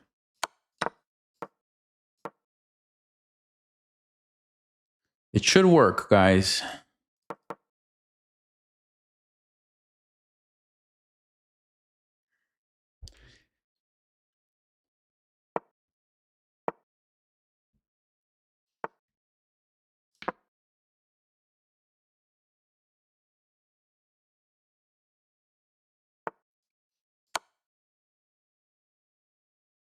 So normally this would be a draw. But in this case, it's not going to be because this pawn right here, you're going to see what I'm talking about.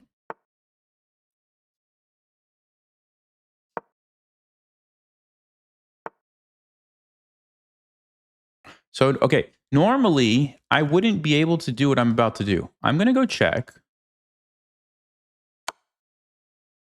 And normally, like imagine my king is somewhere over here and I'm trying to get closer. He just goes in the corner and sits there. And if I try to bring my king, yeah, it's a stalemate. But in this position, it's not a stalemate because he's got a pawn to move. So what I'm going to do is just move my king over and checkmate. That's simple.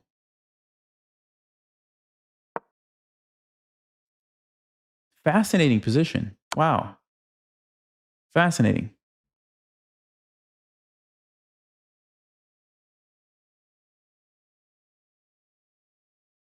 I was thinking about letting him promote at the queen and then checkmating, but I don't know if I can do that. Here, here, here. Queen, checkmate. You could get a knight, though, with check. Then I could move here. He'd have a knight. Okay, it doesn't matter. I think I could still win that way, but it doesn't matter. Let's just do this way.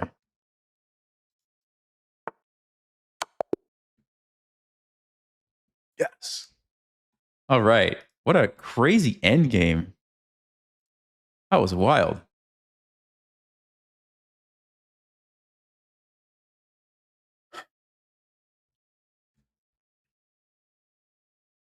All right, let's talk about that end game. That was like really instructive, though, I think. Okay, yeah, pretty nice game. It was a draw, I assume, until they blundered that rook move and then got the win. Let's see. What's the main line against c6? Hold on. Master Games. Master Games. There we go. All right. The main line against c6 apparently is e3 right away. So is knight f3 bad? Wow. So I made a mistake on move 4. Wow.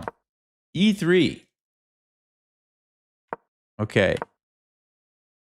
Rook b1 is good. What's the line? e3. If they go queen b6. Yeah, rook b1 is still fine. Interesting. Okay, so I messed that up.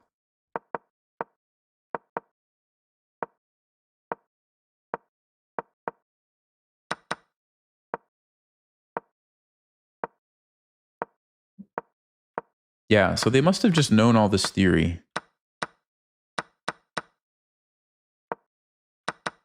And it should have been a draw, but we tricked them. Yep, that was the blunder right there. That was the blunder. We take this way to force the rooks off the board, and we get the extra pawn. And okay, Stockfish says h4. I don't even... So what? Okay, one thing that I was curious about is, could I have gone here and allowed them to come up and push this pawn? Something like this? Yes, I could have done this and still won, but I wasn't sure. I wasn't sure because if they're able to force my king to move away, I might actually lose, right? Or at least draw. So, but apparently I could push the pawn somehow and win. Okay, that's what I was wondering. All right, back to the game. So we took it. We started pushing. Okay, it probably doesn't matter too much as long as you get the pass pawn going here. Yep.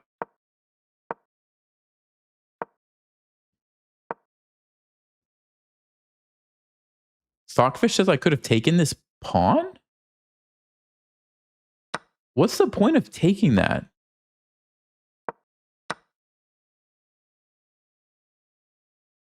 What is it wanting? Now it wants to go get a queen? Oh, interesting. So if they take me, h6, Stockfish is just getting fancy. All right, that doesn't make sense. All right, anyway, so this is what we did. Doesn't really matter. Now we're on table base. Okay. So yeah, I am definitely winning.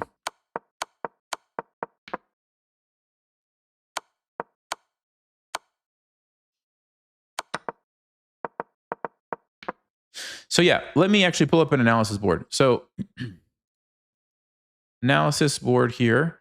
Imagine we had almost the same position. So he's, racing his pawn down the board. I'm racing my pawn down the board. I go, he goes, I go, he goes. Okay. So let's say it's my turn here. I go here. He goes here. I go here. He goes here. Notice the eval bar. It is a draw, right? It is a draw. Because, yes, I can check them and I can check. Sorry. I can check them.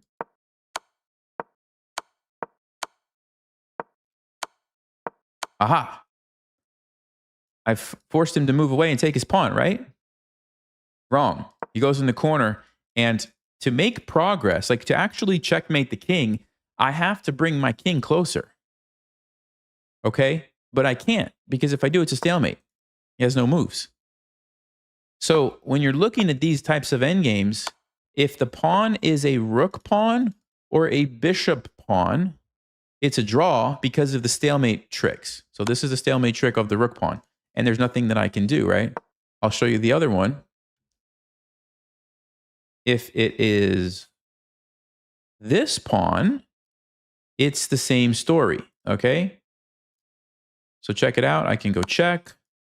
I can go check, check. Aha. The point is we want him to move in front of the pawn so I can bring my king closer and eventually win. Problem is black says, nope, I'll just go here. And if you take my pawn, stalemate again. Okay? So these pawns are draws because of the stalemate reason. The other pawns are wins because there is no stalemate trick. See the eval bar? So for example, check, check, check. Aha. Now you can't just give up your pawn like you could before because it's not a stalemate. I just take it. And you can't go in front of it and hope it's a stalemate because it's not a stalemate. You can go over here. So it gives me time to bring my king closer. And then I do it again. I go check. I force you in front. Bring the king. I go check. I force you in front. I bring the king. And eventually the king is going to be close enough that I can just checkmate. Like here. So fascinating position, right? That in a game, a drawn ending by black having an extra pawn makes it not a drawn ending. It's a win because there's no stalemate. I mean, this is like stuff you would find in a puzzle book or something, It's really interesting.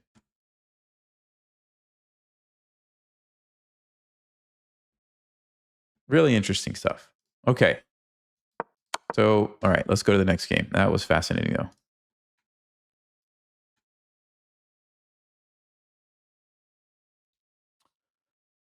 All right. So, one win for the Jobava London.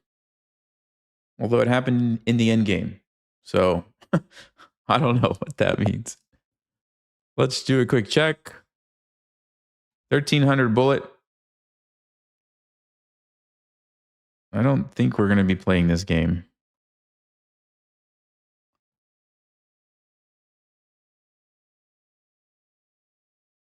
Yeah, 1500 blitz, 1300 bullet. That doesn't make sense. Let's not do this. It's not worth it.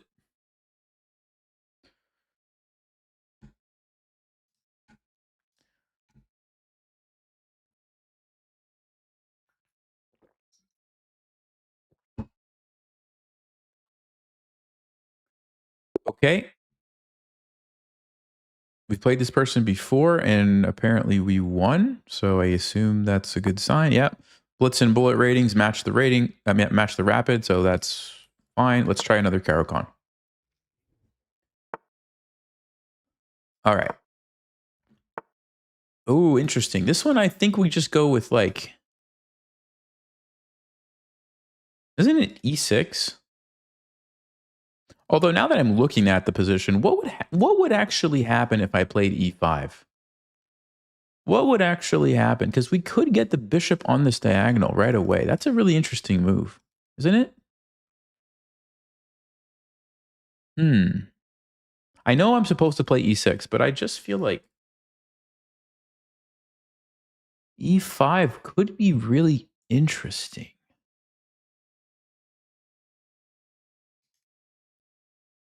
Okay, I'll tell you what I'm going to do, guys. I'll tell you what I'm going to do.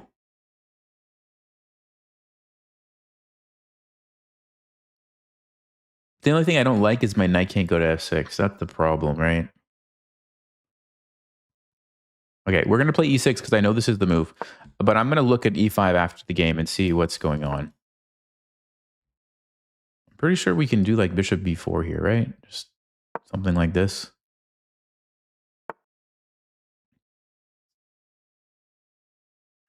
Okay. So I have a question. What happens?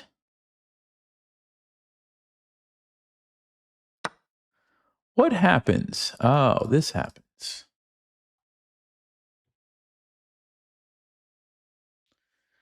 So obviously my opponent has studied this, which I don't like. I'm walking into some preparation, as they say.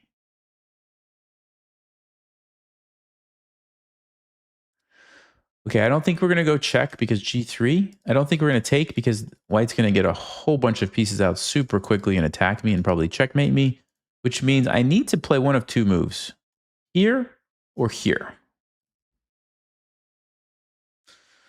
Knight of 6 makes a lot of sense because then we could take with the knight. They would still be able to play bishop d3. No, actually they wouldn't because then the check is pretty good. So knight of 6 is a good move.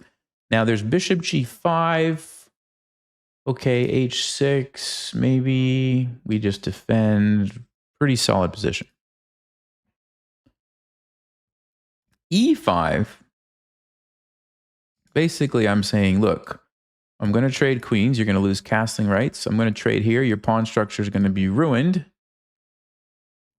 And then the game goes on. So I really would be okay with both of these moves.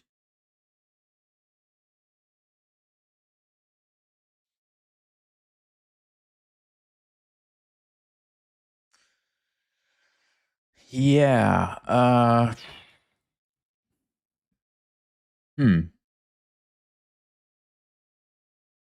like e5.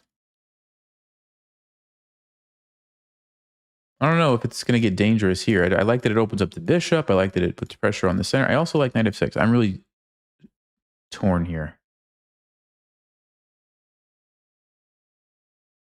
Okay, let's play e5. They moved instantly, which tells me it's a good sign. I mean, it's a good sign sometimes because it means you're playing like one of the main lines, which they've studied, but it's good moves. It's also a bad sign because your opponent knows exactly what they're doing, which is quite scary. Obviously, bishop c4 is coming.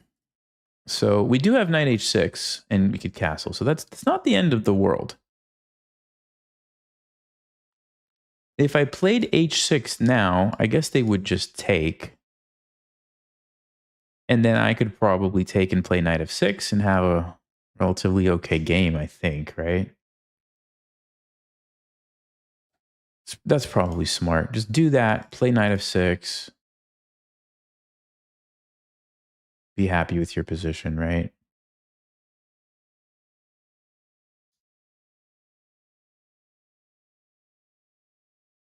You just have to be really careful when you're playing into somebody's preparation, right? Because you make one wrong move and you're going to get checkmated or something. Okay, the fact that they're pausing is a good sign. Maybe they're out of the preparation now.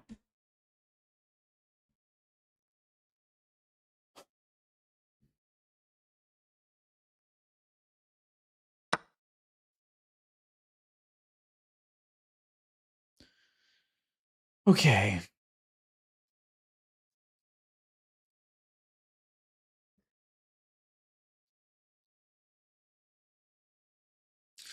I think knight f6 looks good, right? Like, just develop a piece, get ready to castle.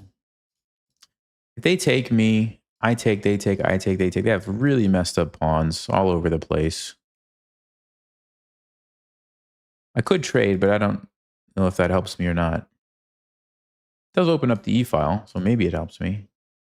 Also opens up the diagonals a bit more for the bishop, though, too. I think I'm just going to go here.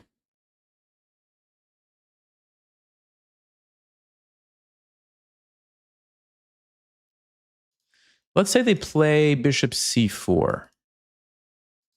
We take, we go check. Yeah, that looks nice for us. If they take me, I just take. If they take, I take with check. Yeah, let's go knight f6. This can't be wrong.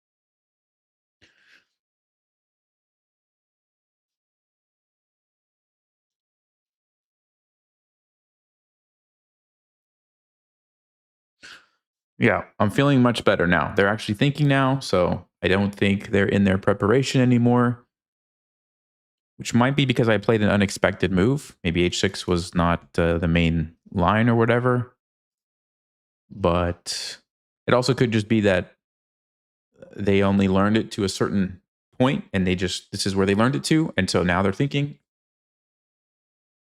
That's kind of like step one, though. I'm learning that now. Like at the higher levels, step one in a game of chess is like, don't lose to the opponent's opening preparation.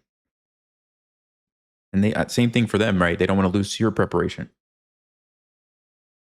Once you get past that, now you can play a game of chess. And it's like, okay, may the best player win. You have to be really careful.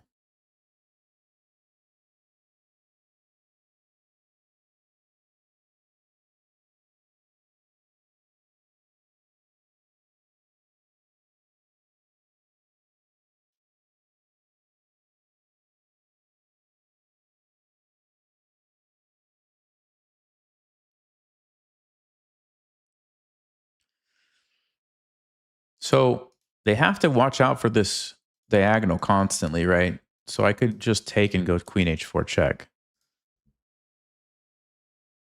So what are they going to do? They could play bishop d3, but then I think we might be able to just take the pawn.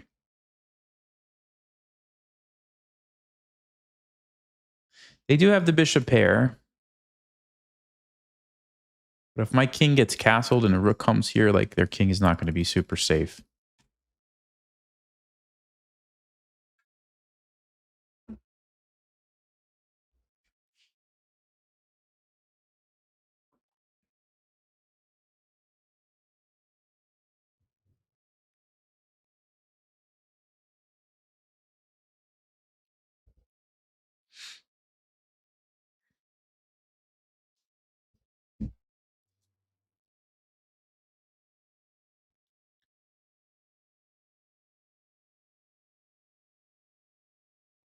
I'm really curious if e5 was a move here, though.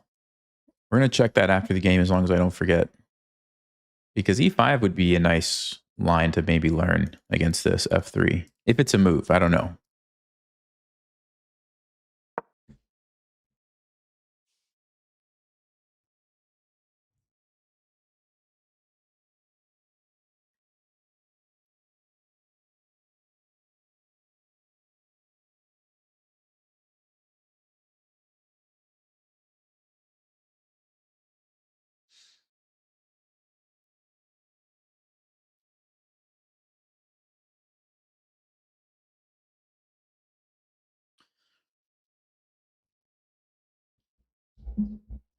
They're thinking for a very long time here.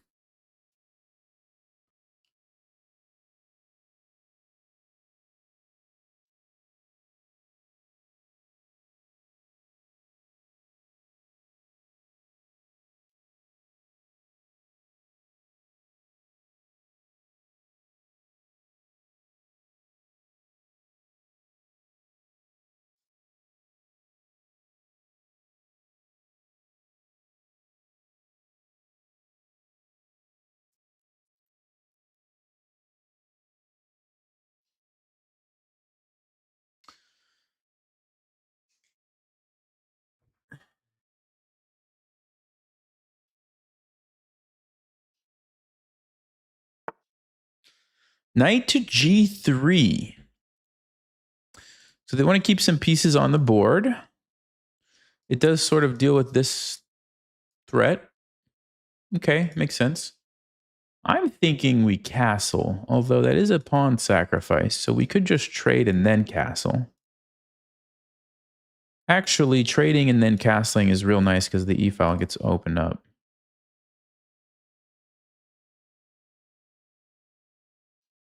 Any other moves I should be considering? Queen a5?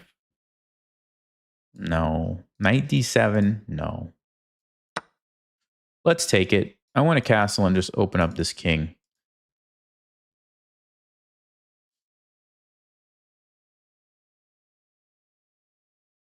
Queen e2 check. I don't believe in it.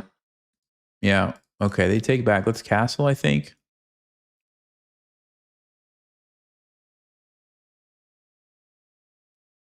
Check, bishop d2. No reason to do that, right? Yeah, let's castle. So now we have rook e8. This is a big deal. So they're probably going to go something like bishop e2 and get their king out of there, I would think. It would be nice if we could strike. If we could strike immediately. But how do we do that? c5. Not actually a bad idea. Of course, I'm expecting bishop e2. I think if any other move, it looks really bad because of this, right? Bishop e2, what do I play?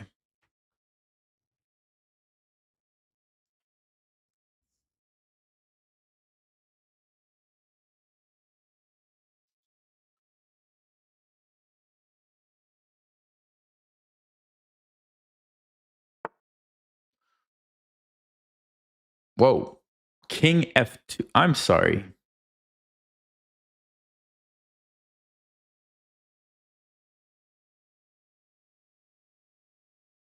King f2?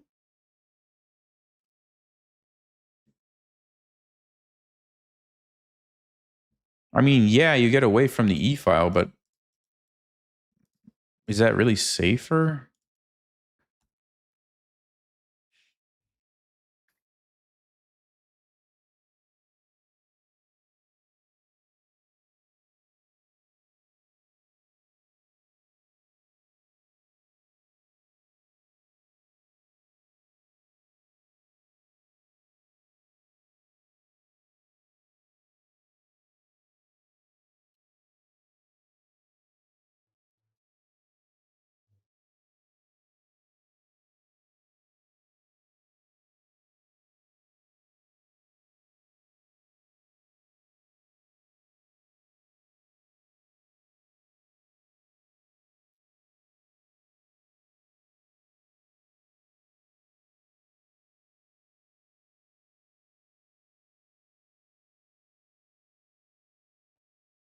I mean, I want to play c5, taking advantage of the pin, but I guess there's just bishop e3.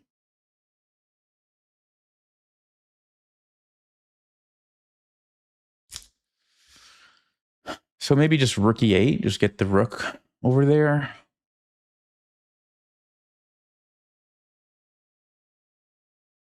c5, bishop e3, knight d5 is interesting. If they take me, I take.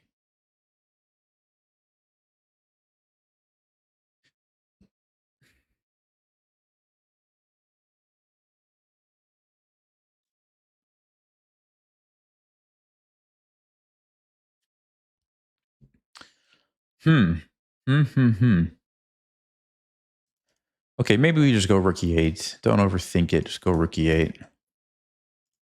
c5, bishop moves, takes, queen takes. Nah, let's go rook e8.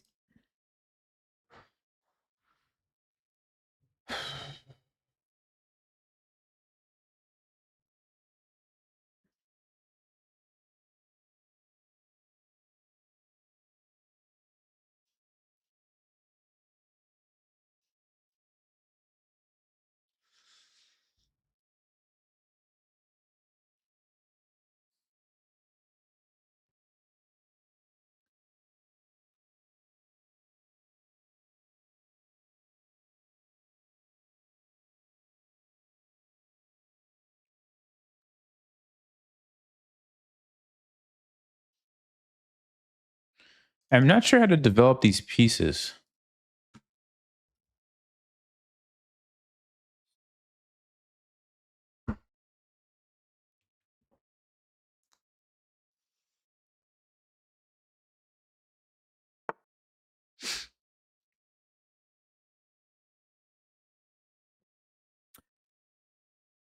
Okay.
I almost have some cool ideas, but problem is almost isn't good enough. Okay.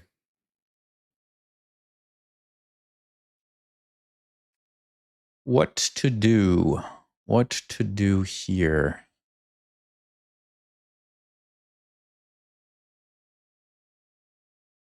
Kind of like bishop e6, just to trade off this powerful bishop.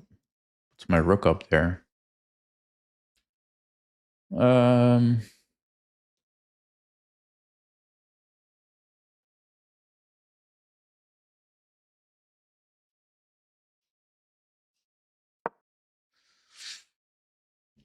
I'm gonna go here. I think it's a nice tempo gain, and then maybe I'll do this. I think this kind of controls some interesting squares. We could potentially get a knight here in the future. That's what I'm thinking. So maybe do that, then here.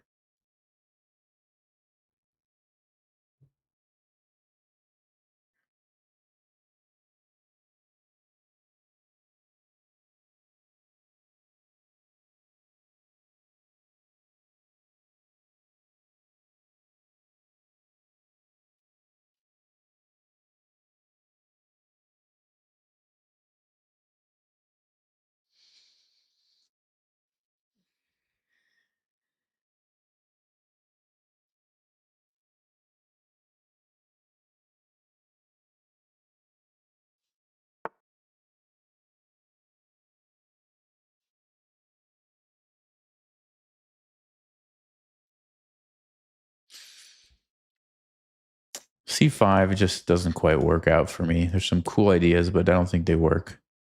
So I'm thinking we go here.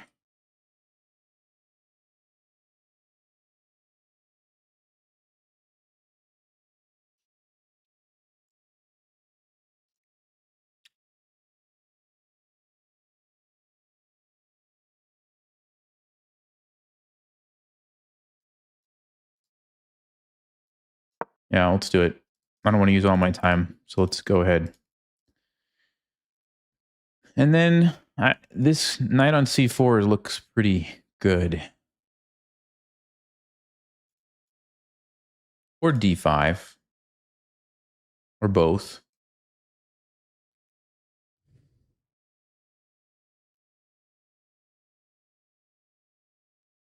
Does c5 get met with d5? No, so the idea behind c5 was if they let me, I was going to push it again and trap the bishop back there. The bishop's going to be very ineffective. So d5, c5, I'd be very happy with that. Also, there's going to be a check now that opens up the king. They would be in big trouble. The problem is if they took, then what? I gave up a pawn for what reason? I've opened up this. They're threatening to trade queens. I don't really have anything. I thought I could play knight g4 check, but this fork doesn't actually work because queen f3, take the rook, and then they could take here with, actually probably with the queen, and then they take my rook, and I'm going to lose. Cool idea, this fork, but just doesn't work. So plan B.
Queen b6 is just a nice move to keep in the back of my mind because of the weakness to the king here.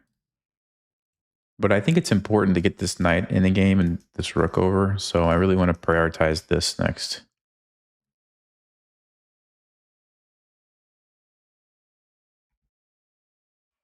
If they don't take me and I take, then this is an isolated pawn, so that's pretty easy target. If they do take me, fine, the rook comes up. Maybe up and over. Maybe we just double up here. Like lots of ways we could play it. And we are somehow ahead on time.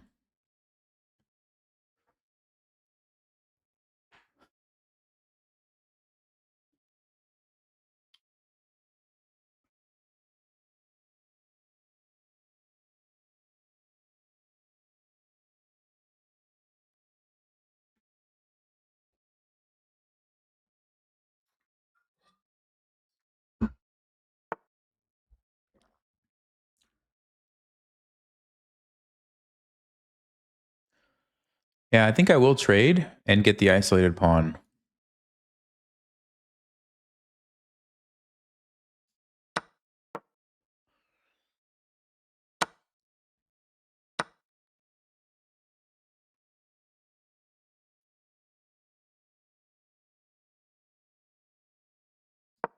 Have to get the pieces into the game, so let's bring the knight. The only good thing for white about this is it makes this b5 move look kind of silly now because I don't have those outposts anymore, right?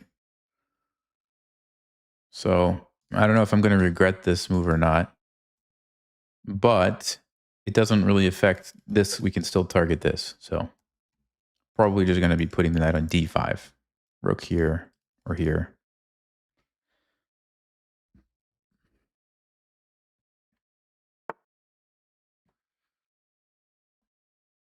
Okay, sure, the rook's coming over. So let's go ahead and blockade the pawn, make sure it can't move. Also clears the path for these pieces. Rook e2, I think I'm going to just put the queen here. It's on a light square so the bishop can't attack me. Keeps my pawn defended. Stops the knight from going to f5. Lots of good things about that. So I think I'm going to do that. Rook e2, queen d7.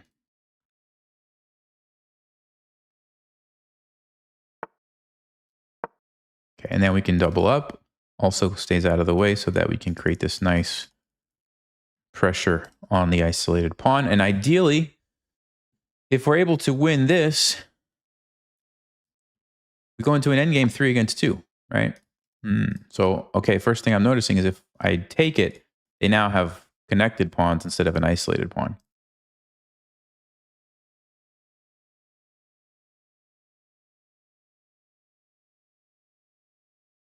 I don't think I'm going to take that. The question is, where are they going? I guess here, which makes sense.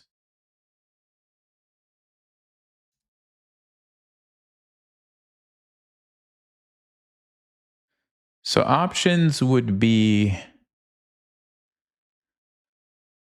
What are my options? Move the knight here? Let him play knight c5 and then figure out what I'm doing? Or move this knight here and just take back if they take that? Looks a little better, right?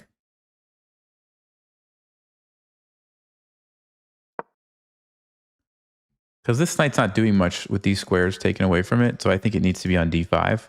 This one kind of defends my king nicely, so we'll just leave that alone.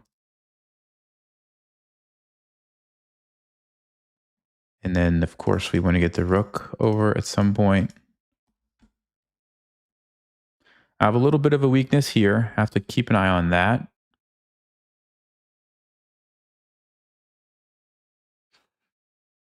Yeah, interesting game. If they trade, I'll recapture.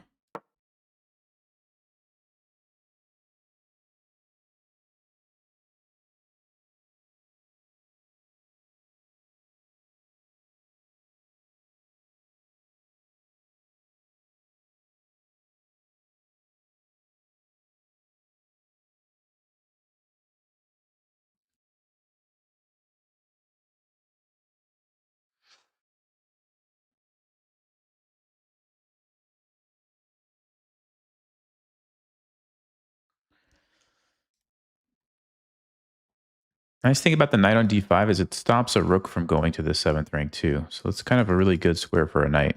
And the bishop's on the wrong color. They can't actually do anything about it. Queen c2. Okay.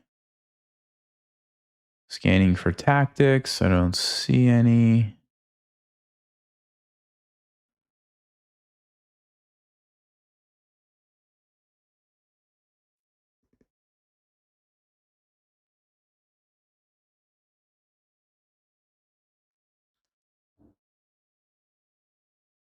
I want to play rook d8, but can I do that?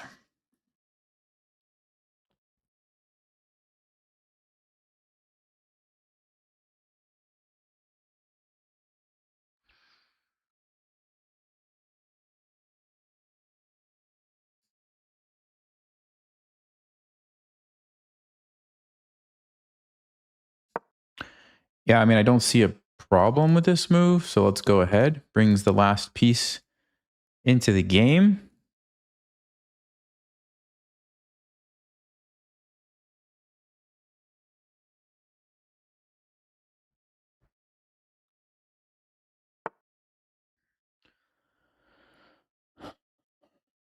Ah, he stopped queen f5. I see. That's why I wanted to go to c2. That's smart. That's smart.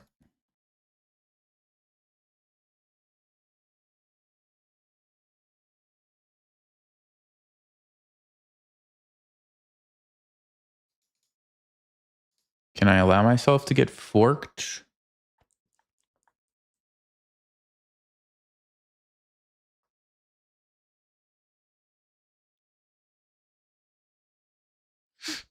Probably not. So that would mean I have to go here or here.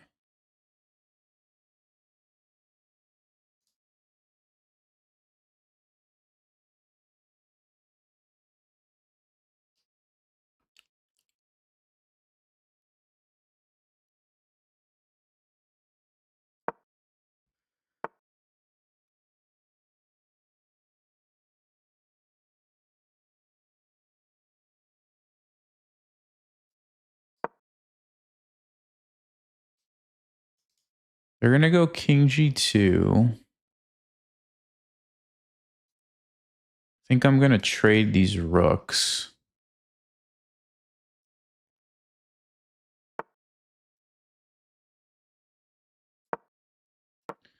Because I feel like white's rook's better than my rook, so let's trade them off.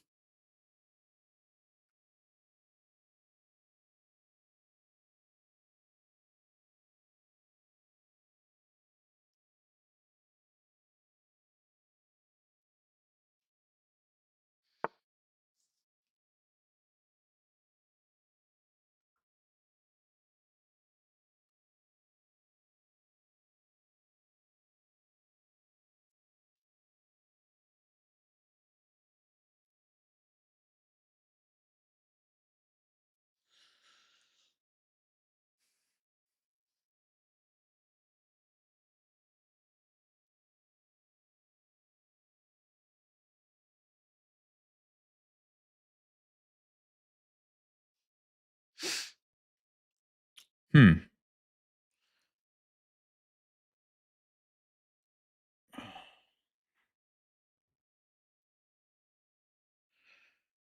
So what do we do now? What do we do now?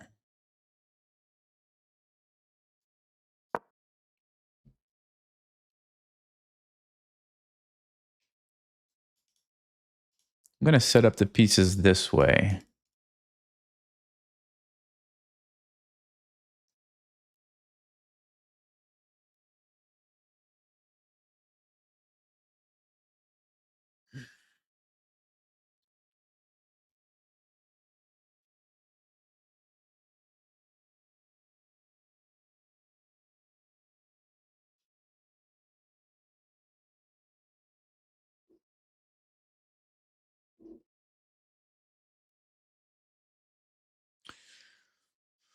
Looks like we might be getting a bit of a time scramble here.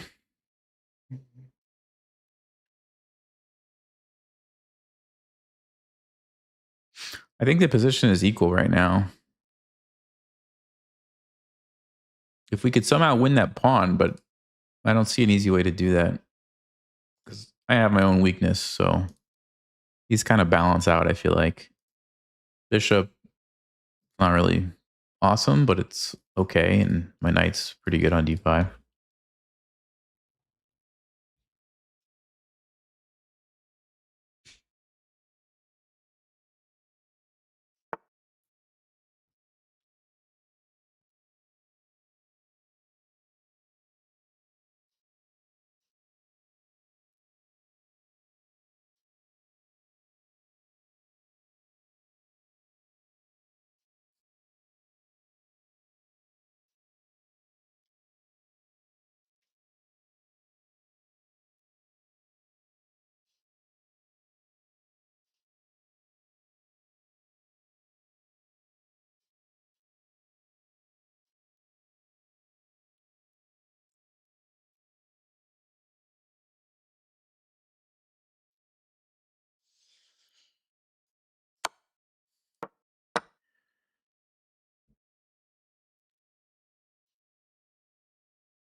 Trying to activate the queen a little bit here.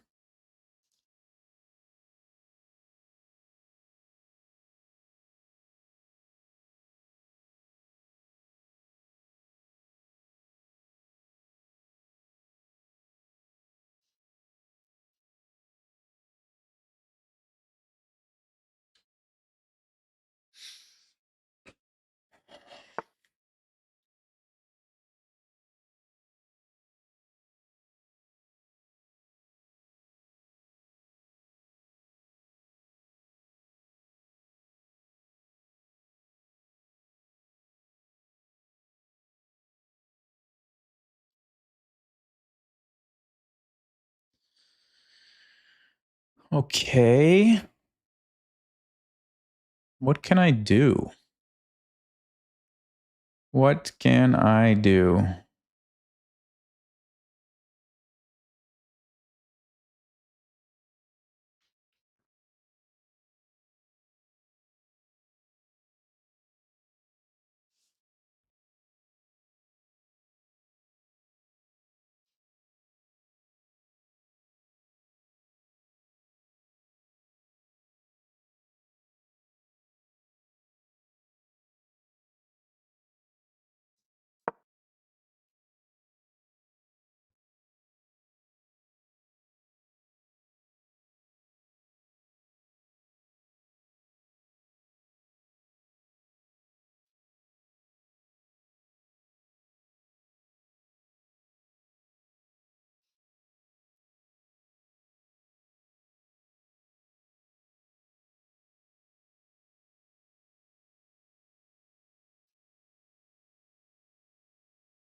I like this setup because my knight's really good.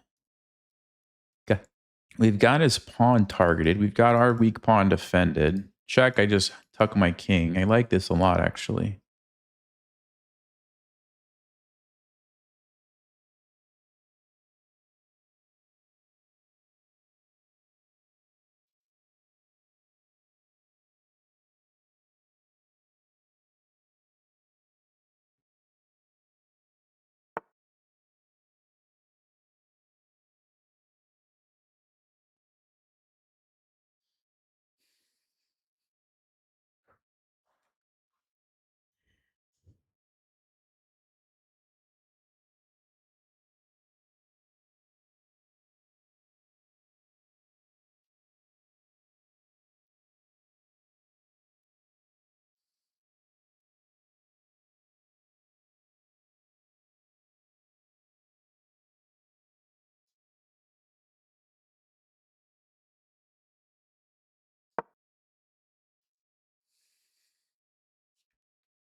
He's going for my weak pawns. I'm going for his weak pawns.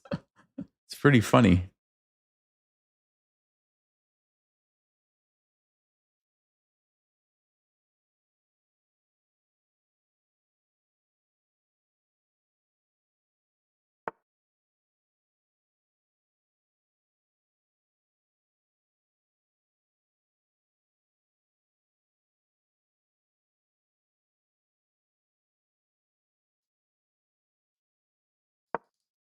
But I'm also going for the king.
Looks like checkmate.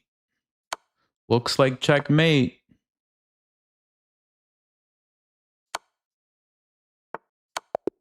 Yeah. That was a good one. That was a good one. Oh, man. All right. I'm going to go to the bathroom really fast. I'll be right back.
Okay. 91. Pretty good. We were only in trouble a little bit in the opening, it looks like. So let's see what happened.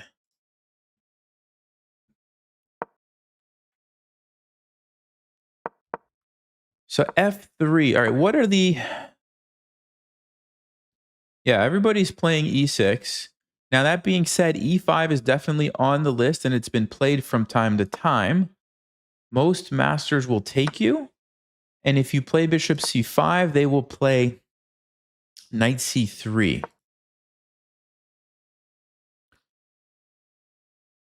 Yeah, I feel like I probably would have played something like queen B6 here. And what's the move? Knight A4.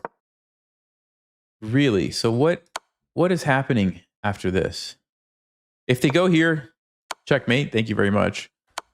But if they go here, we have a bit of a problem because our bishop's under attack by the king and our queen is under attack by the knight. So how do we defend everything? I guess queen D4. And we get a trade. And then they take and we take. And apparently this is about equal. So I would be okay playing this position. I mean, if they take here, we're down a pawn, but we have lots of pieces out. Their king is awkward. If you try to run, I'm just going to keep attacking stuff. I'm going to castle. I mean, this looks great. I would love to play this practically. So yeah, I'm going to do that. Next time I play this opening, I'm going to play E5. I like that. I'm definitely going to try E5 next time. Okay, that being said, E6. The other thing about E5 is it's not played hardly at all. So it'll be probably a surprise, which is good. Surprise value is good. Should add a heart rate monitor? Yeah, it was definitely going that game. It was going in that game. All right, knight C3, bishop B4. This was all like normal stuff, I guess. A3, they must have studied this. Yep, it is a line. I could tell that they studied it somehow. Knight H3. I walked right into their preparation, guys. I played the best move, though. Actually, Stockfish says queen A5 is actually a little better. No, queen A5 is a little better. So what's the point of after bishop D2? Oh, what a sneaky move. E3. You jump in. Now they have to go king F2, and the game goes on. But, okay. All right, anyway, E5 is okay. Yeah. I think I didn't play the right move. That's why they didn't know what to do. They were probably expecting queen a5 here. Or here, e3 is the only move that's been played. h6 was probably a surprise. Yeah. They played the best move, though. And then they did not play the best move. Stockfish says queen e2. Very strange looking move. Very strange looking move, leaving the bishop blocked. I would have probably castled. Oh, but then they take, actually. Hold on. I see the point. I don't have time to take here because of the double check. Oh, that's very sneaky. So you have to play bishop e6, and then knight takes e4, and knight d7, and you don't actually get these pawns back. Oh, this is complicated stuff. Okay. So queen e2 would have been good for them, but they didn't know that. All right. So we get an equal position. We just get an equal game. King f2 was fine. Other moves, bishop e2 was also fine. Doesn't really matter. Rook e8's fine. b5, Stockfish likes it. Stockfish likes it. But this is what I was looking at, guys. I was trying to see if I could play c5, sack my knight over here, and hit him with a fork and get the rook. If they didn't have this queen f3 move, I probably could have got away with it. But queen f3 is just, I just lose. I just lose. So, couldn't do it. Bishop e6.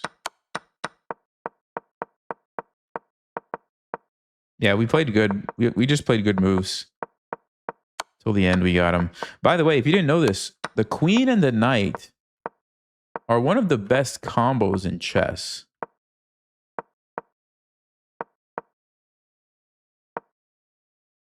They had to play queen f5. They had to go on the offensive with their queen here. Going for the pawns was not the right decision. Ooh, but I should have played here. Oh, because I'm hitting the bishop and threatening the fork. Of course. Of course. Instead of knight there, which only has one threat. Now, it worked out, but that's only because they played the wrong move. They had time to come back and cover it. They didn't, and now they're lost. Yeah. Yep. Actually, I had a faster checkmate, which I did not see. But I did see the other one, which is cooler anyway. Okay, guys. Okay. It's time for a Jobaba London. We're going to try it again. No! No! Wait, I've played this person before, I think, right? Let's play someone else. Let's play someone else.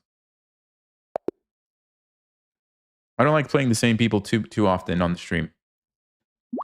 And maybe we'll get white.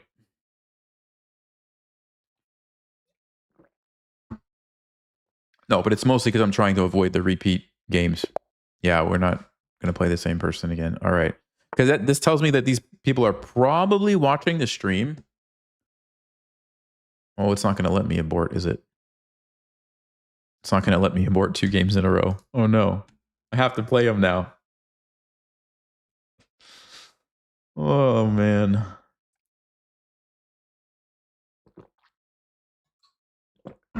What's up, Steve? I wish chess.com would just alternate. Like, why don't they just have the setting to alternate colors? Like, that's just a simple and easy thing to do. Like, I feel like that's what it should be. You just played a game with black. Now you play a game with white, right? Like, that's just fair. I'm going to resign if I don't move. Yeah. Okay.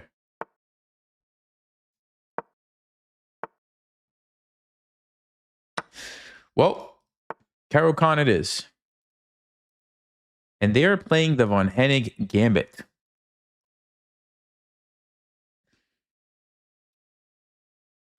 Well, I'm not used to this, but I do have experience with this opening from the other perspective.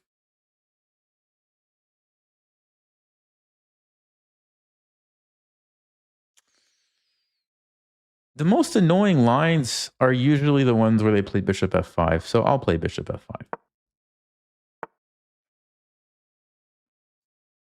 Knight f6. Takes.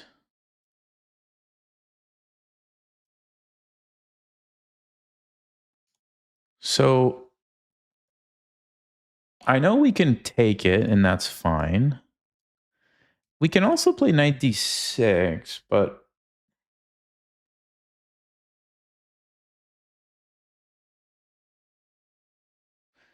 yeah, I think just taking is usually pretty good. Let's just take it.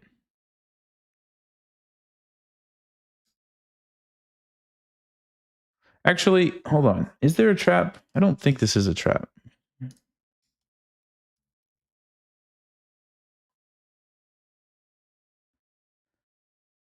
But I could also just play e6.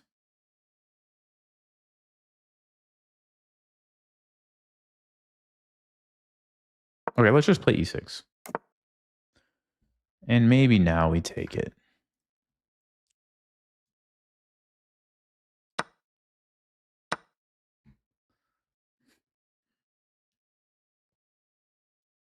This is so weird playing the black side of this. This is so strange.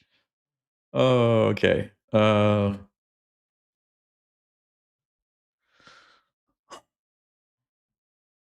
what do we do? Just bishop e7, bishop d6, knight d7.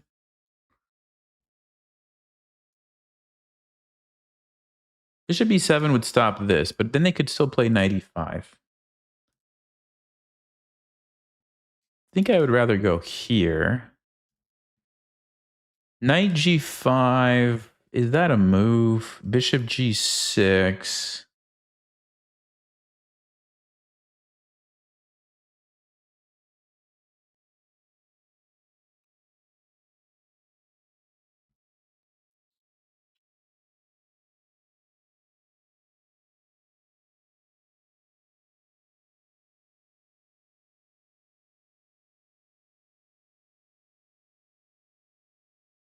I think bishop d6 is okay here. I really do. They're going to play knight g5. I'm going to go back. Isn't that the same position? It's actually not the same position. It's not the same position. I don't know if that sack makes sense there.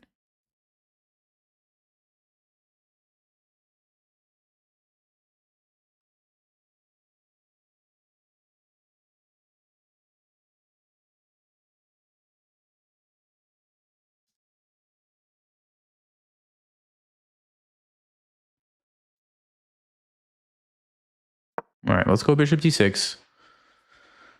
I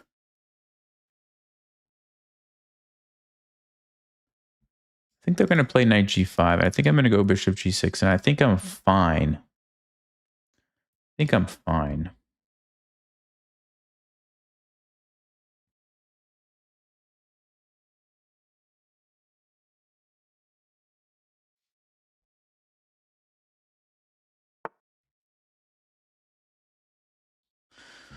Yeah, so I think we have to go back and let them sack it if they want to.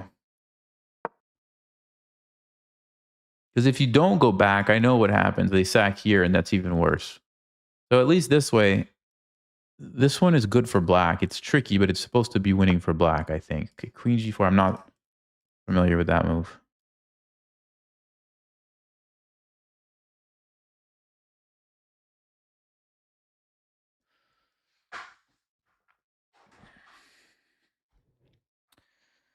So my instinct says I should just castle.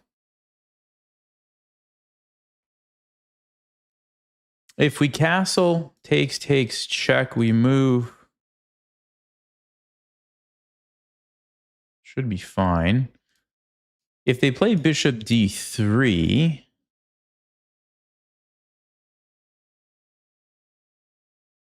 it's tricky, but we're probably okay. What's the alternative? Something like queen e7, don't castle?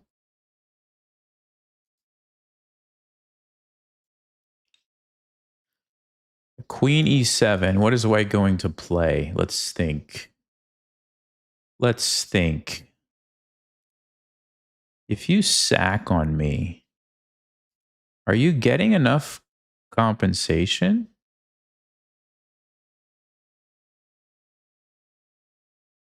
That's pretty interesting, I'll say that. I feel like castling should be the move, but I'm not sure about this queen g4 one.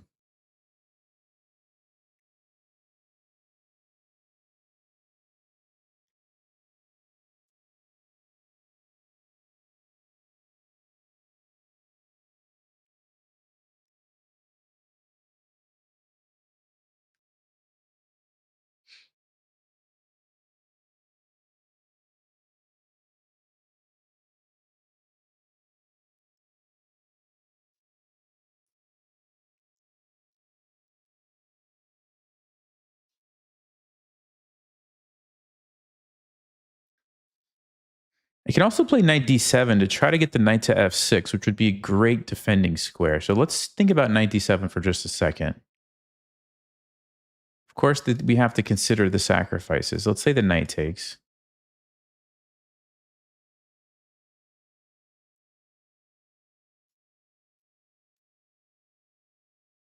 It looks awful for me, doesn't it? Maybe it's not, but it just looks scary. Takes with the bishop, I'm fine. And if the bishop sacrifices first,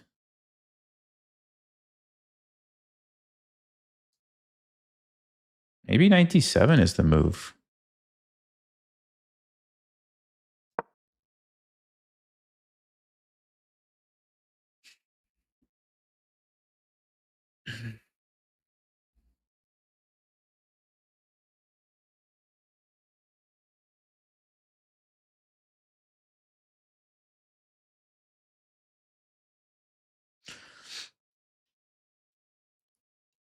I'm curious if this guy just knows so much opening theory that he doesn't have to think for the first 10 moves of any game, or if they just have some sort of policy where they don't think until like after move 11.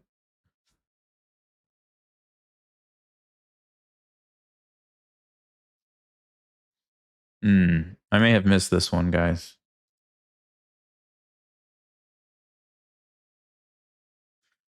So, okay, if we take it, what is going to happen?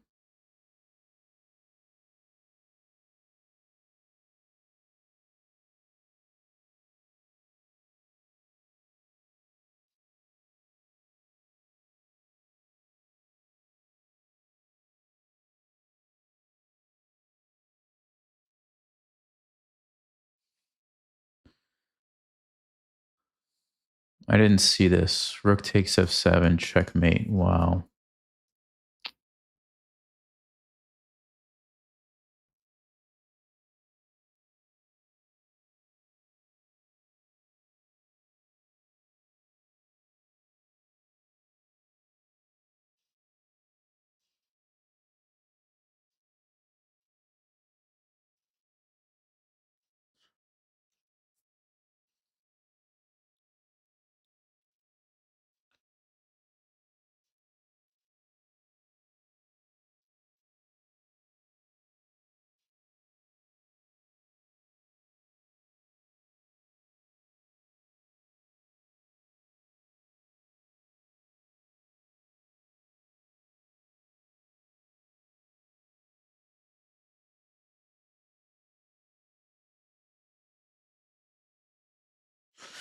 Yeah, I don't think we can do anything. I think this is just resign time. Knight f6. Check. Doesn't look good. Takes, rook takes. Knight f8. Looks awful, right? He's going to just take something else. Got trapped with my own opening. How do you like that?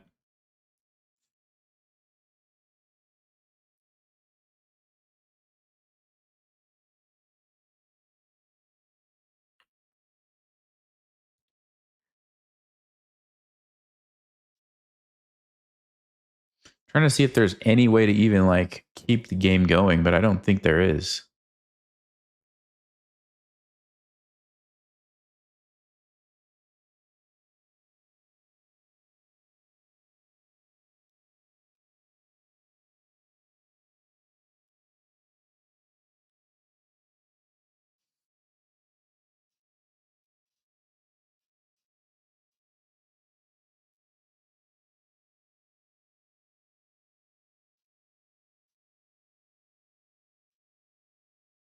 Could I do that?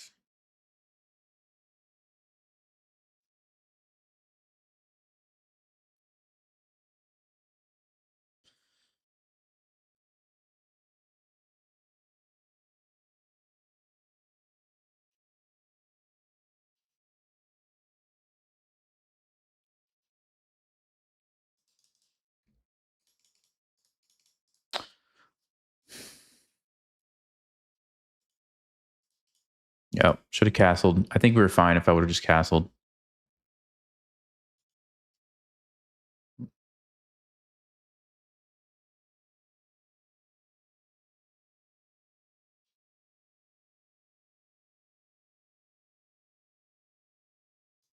I don't know. I'm just gonna play a move. It's losing.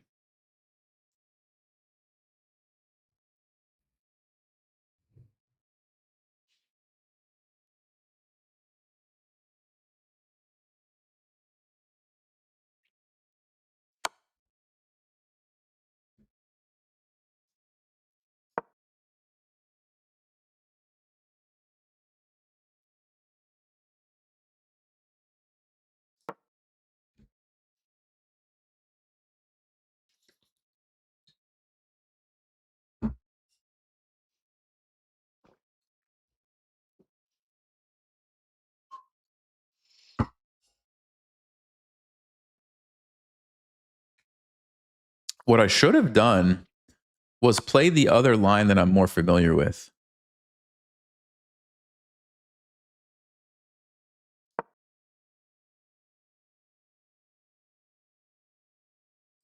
I don't know why I played the bishop f5 one because that's not the one that most people play. The other one I'm much more familiar with. I knew like most of the moves. That was not a smart decision on my part. Okay, I think I'm just gonna resign. This is resignable.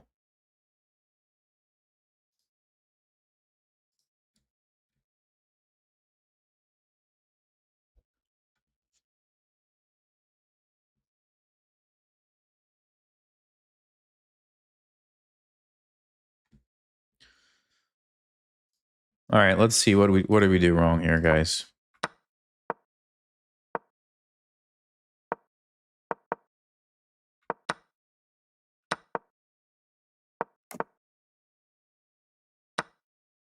Oh, actually taking the knight is bad. Okay, I didn't actually realize that.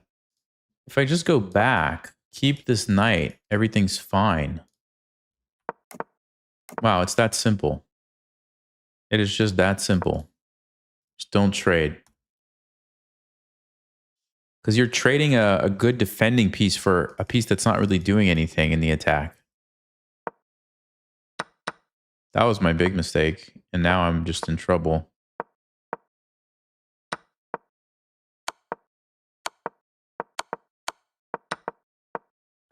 Yeah, apparently this person has like every opening memorized for the first like 15 moves. Not sure how they did that, but okay. All right, let's see if we can play white now. There we go. There we go. Okay.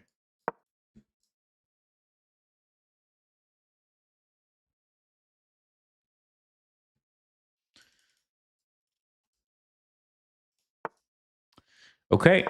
Knight of 6, and we will be into the Jobava London. If they don't play Knight of 6, we're going to do something else, I guess. Let's see. There we go. All right. So second Jobava London of the... Oh, my goodness. Is this what everybody's playing? C6 again? Well, now I know from last time I'm supposed to play E3, not Knight F3. I did learn that. So we'll do it the right order this time. And Bishop F5, I'm fairly certain we'll just go here. Probably just jump into E5.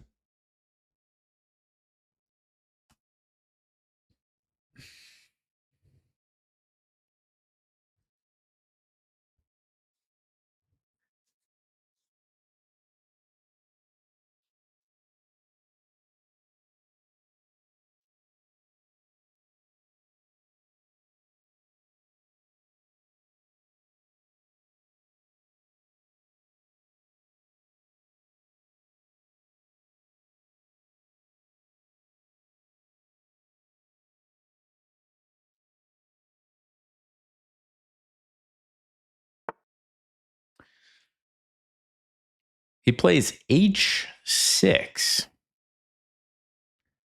Okay.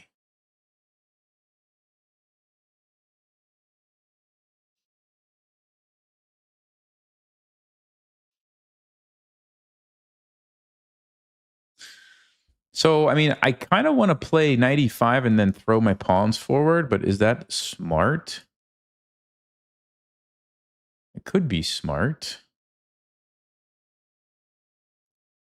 It could be. Let's put the knight there first, then we'll decide about the pawns. We don't have to throw them forward. But we might. We might do that. Let's see what black's going to do first. Probably knight d7, right? Knight d7, g4. Oh, he goes with e6. Okay. So g4, the bishop can go all the way back. h4 threatening this one. Yeah, that looks pretty good, actually. Let's do it. I know that this is like an idea. I don't know if it's the ideal time or not, but it looks solid. Because if we get this, they don't really want to take. Then they've activated our rook, I believe.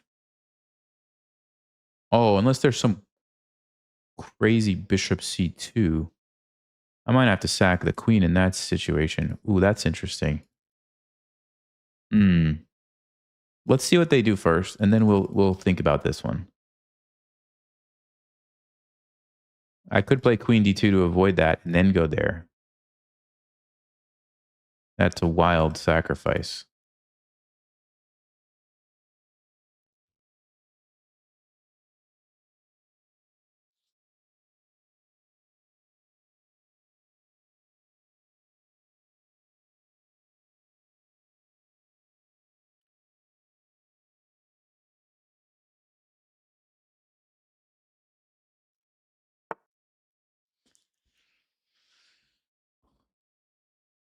So now that tactic doesn't work because it's check. So we can definitely play g5. Now, obviously, they want to put their knight in the center. So if I play g5, they would put the knight in the middle. And it's a question of...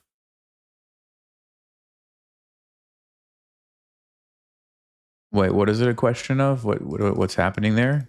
I mean, I could play f3 to stop that, too. So g5 knight e4. g6? Why would I give that up when I don't have to? Just play f3, right? Yeah, why would I give him this square? I don't have to do that.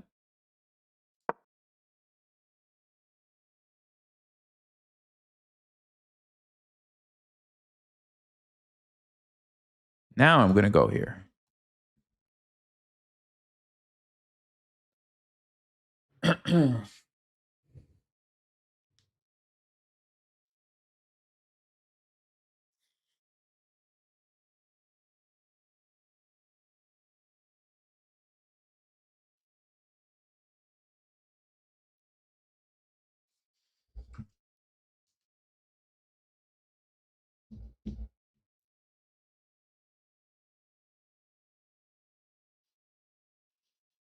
Be right back, guys. I need to check on the kids. 1 second.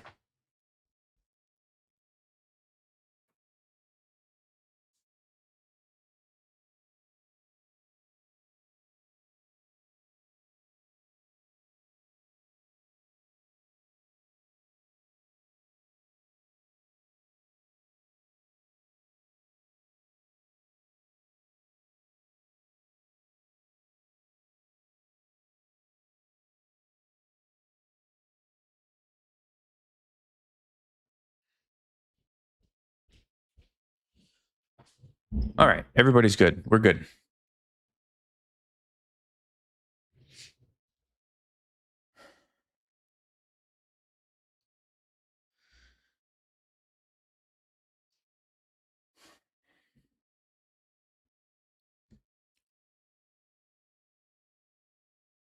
So what is black going to play?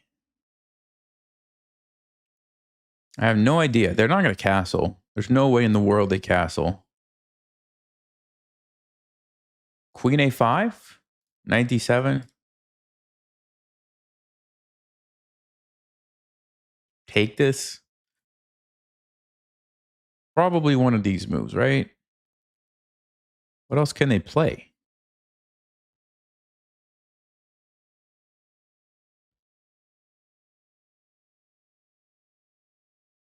This looks pretty good. This looks like a fun position. I like this position.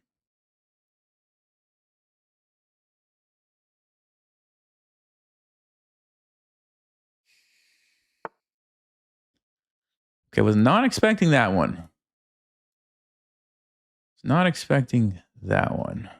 So they wanted to just get away from this. Interesting.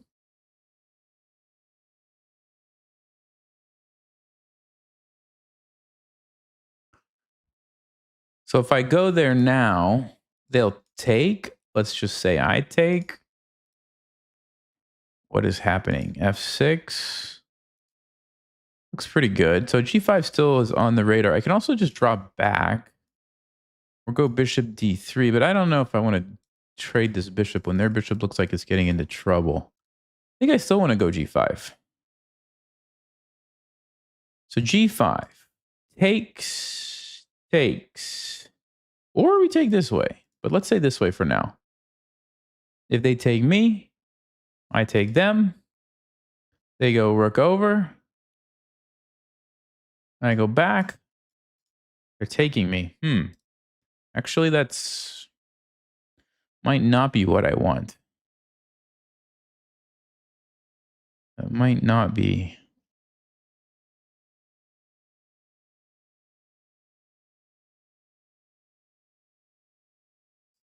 Okay, let's go back. Because this looks awkward. What they've done looks really awkward if I don't let them just trade that knight off. If they trade that knight off, it looks like it makes total sense. But if they don't, it's like, why did you do that, right? And we're forcing the issue with this bishop, most likely. They're not going to give up their bishop for this knight. No way. So we'll do this. This guy likes to go backwards, it seems. So G5 takes. Takes, or just leave it, actually. Maybe I'll just leave it, play queen D2. I think I like that, because this is pretty good. Eventually he's going to castle, but it's going to take a while with all this mess to deal with. Alternatively, nah. And if they push by, I have to believe my space advantage should be pretty good.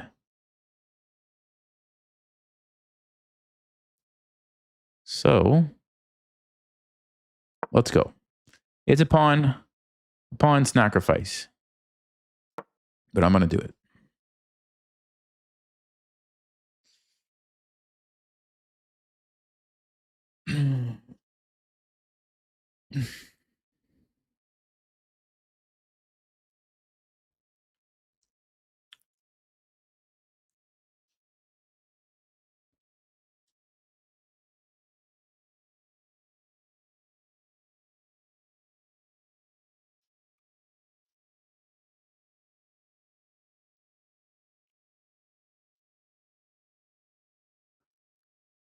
I think this pin is going to be very valuable. That's why I'm willing to sack the pawn here.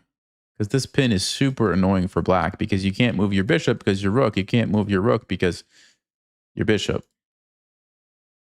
And you can't castle because your king's going to get checkmated probably. So they're going to need to go 1, trade, 2, 3 moves to castle before that pin is no longer valid. And in the meantime, I might be able to take advantage of it.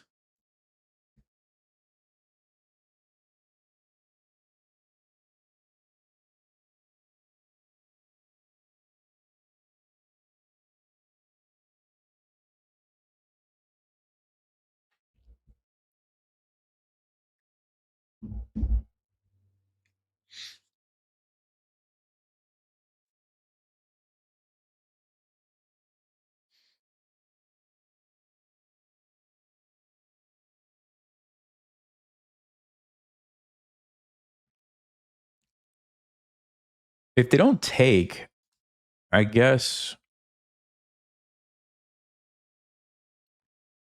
I'll just do something like this in castle. I don't really want to take here and let this happen until my king is out of the way, right?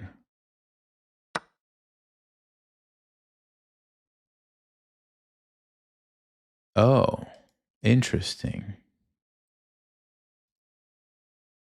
Yeah, that is a move. That is a move that I did not think about.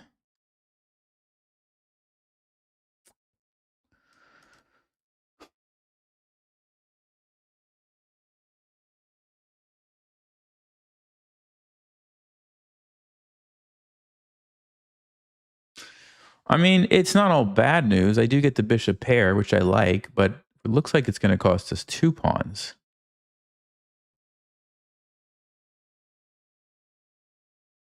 Unless we have some trick here, but I don't think we do.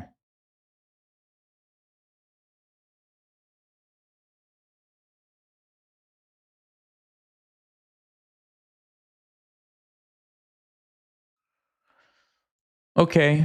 I didn't see that. I'm going to take with the queen. I have a reason for this. I do have a reason for this.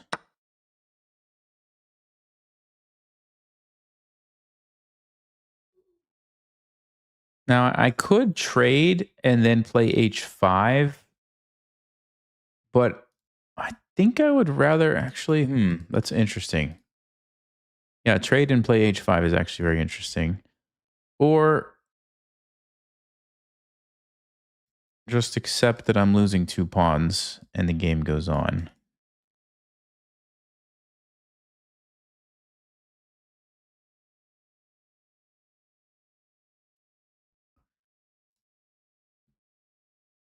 Yeah, we're going to keep the bishops. We're going to keep the bishops. We're going to lose the 2 pawns and the game goes on. That's basically fine. It's like a weird... It's like a Banco Gambit, if you guys are familiar with that opening. Banco Gambit, you sacrifice your pawns on the... you sacrifice a pawn on the queen side to open up the files as black. Here, I'm like sacrificing pawns over here. It's pretty weird. They're going to take it. They're going to take it. Come on. You know you're going to do it. Just do it. You know you're going to take it.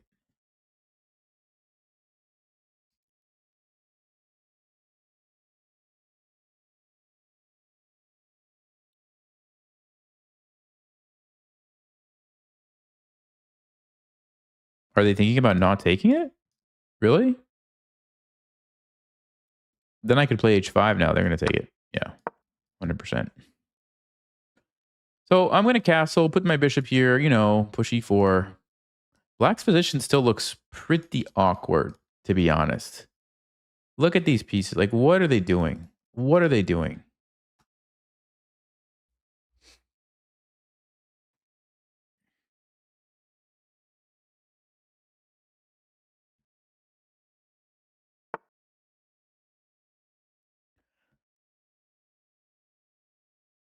Okay.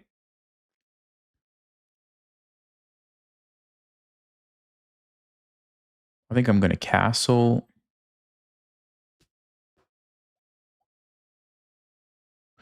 They want to bring their knight out. Makes sense.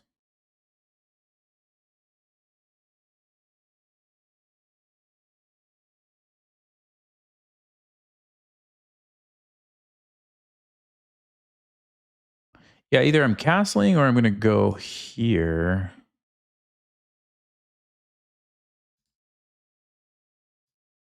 What's it?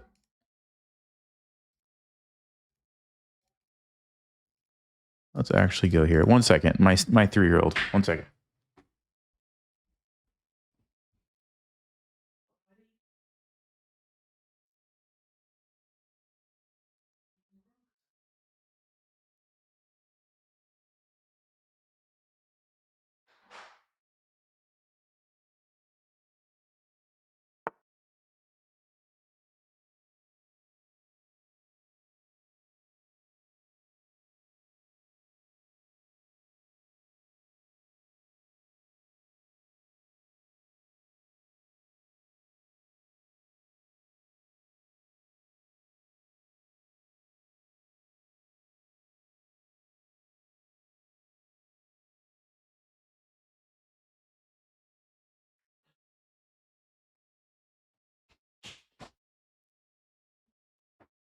Okay. Knight c6. All right. What I wanted to do is sack, but I don't know if it's going to work. Let's see. Takes, check. Can I get away with that? It's very tempting, isn't it?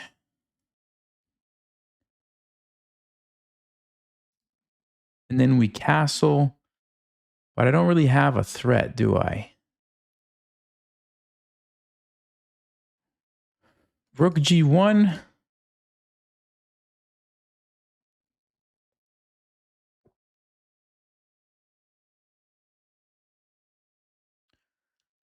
I think rook g1 might be too obvious what I'm trying to do, right?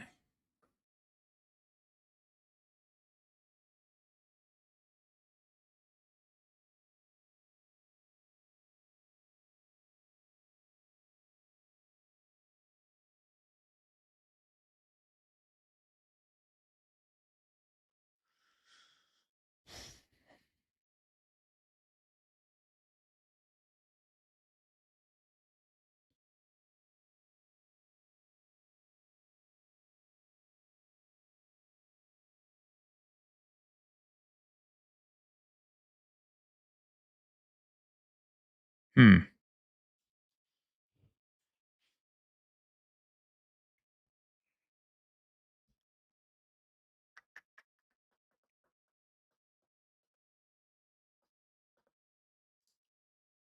All right, let's do it.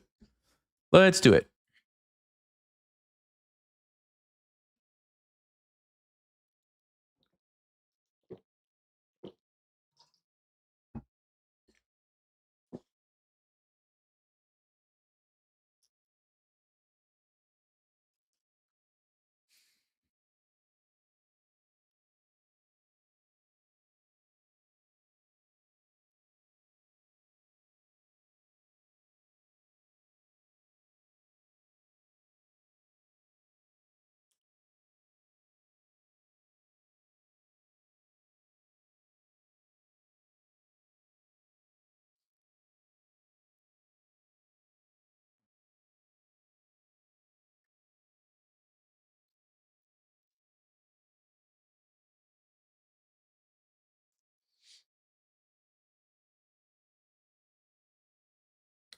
I mean, if they let me, maybe we can. Okay, no, they're not going to let me. So let's go back. I can chase this knight next move. Still have the threat here.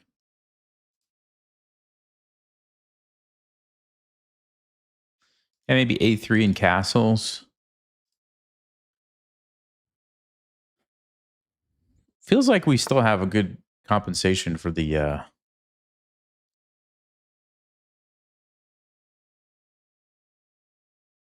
Do I want to play a3 or is the knight better to be over here?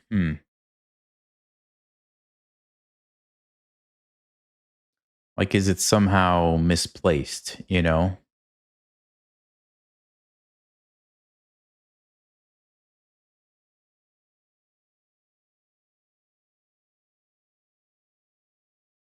Maybe.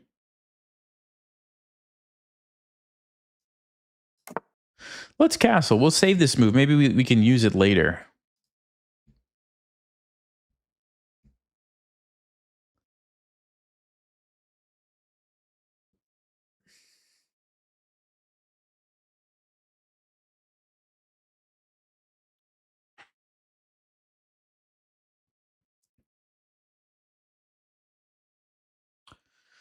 So what I would love to do is play e4 and bust open the king. It's a pretty good idea, actually, in this position. Even if this happens, we just trade. And then we go checkmate the king, right? So they're going to be trying to get away. I'm pretty sure the queen is coming out. Either here, here, or here.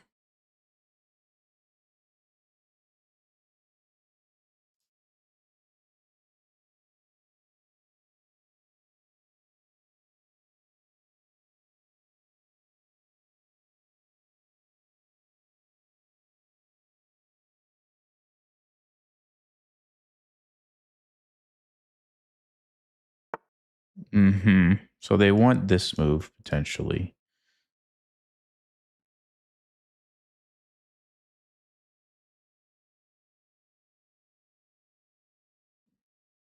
If I play a3, the knight has to go back. But then it's also attacking here, which I don't like.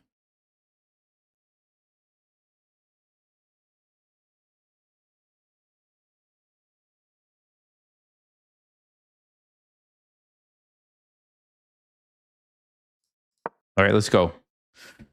Now's the moment. Now's the moment. Of course, they could castle. But then we have some options. Option 1, e5, bishop moves, and rook comes in here. That looks not too bad. Option 2, chase the knight and take here and jump in that way. That also looks not too bad. And if they take this, well, then we're going to take here. Check. My king is running. I don't really care. They take, I don't know what is happening. Oh, that's a checkmate. I have to watch. Actually, no, it's not. It's not checkmate. There's a pawn in the way.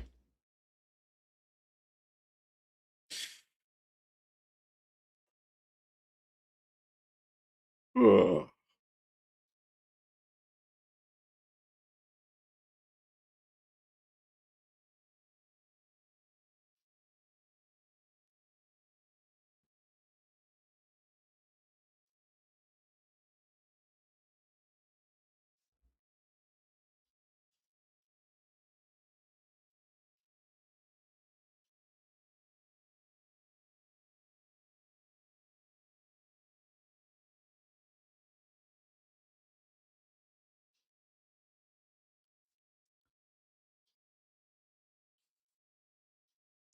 It's still too early for the time pressure to mean anything, but we might get there. We might get there at some point.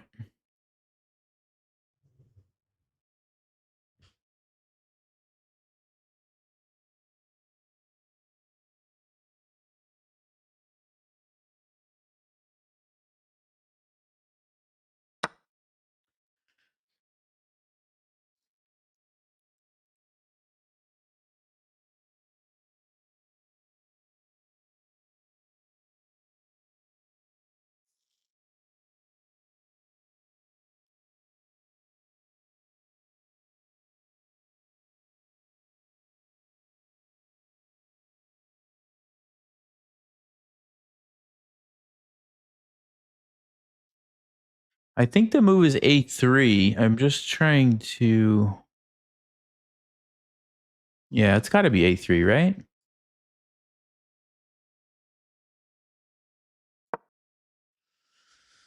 So you chase the knight, and then you push d5.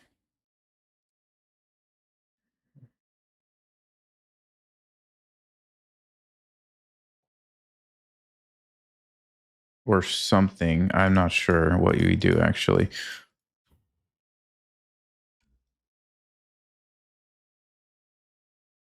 Wow, this is turning into a complete mess, isn't it? There's also like knight b5 ideas.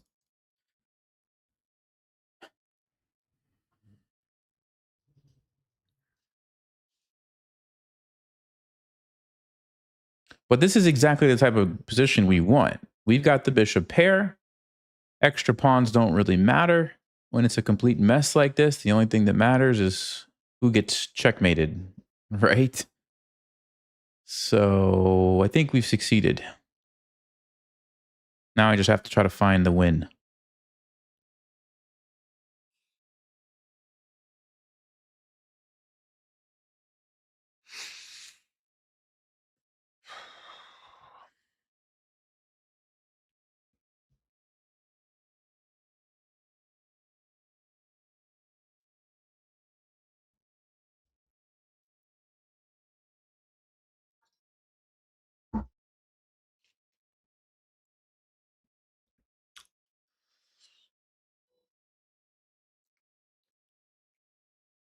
At some point, Black's going to have to stop calculating everything and just choose a line, and then we'll see what happens. Okay. So knight b5 is interesting, but I think d5 just looks really powerful. The only issue is what's going on if they take me. I take, they take, I take.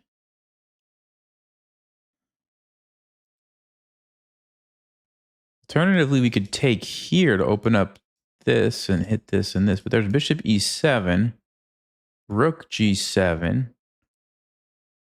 I mean, this is wild stuff here, guys. I like d5, though. If the knight moves forward, I guess we just take it and then take here. If bishop's there, I think we take the knight, but we could also take the pawn. Takes. I mean, what is happening?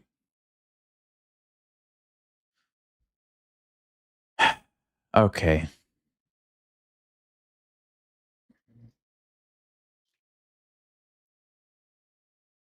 I mean, I could even just play like queen e4 also with the idea to like sack here. This is crazy. My instinct tells me the move is d5. So if I go with my instinct,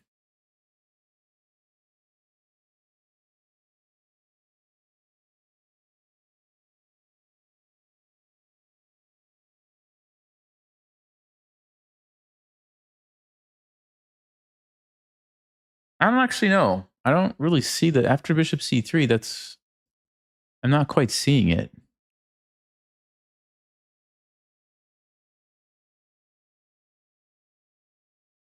But I would love to do something that doesn't allow them to castle. Knight b5, they could technically castle, but then you're going to get forked. So I'm going to get some stuff in return.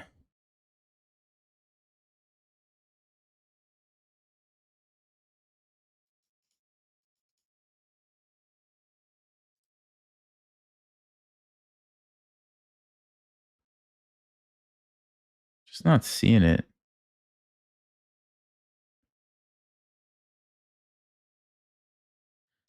And if they try to stop it,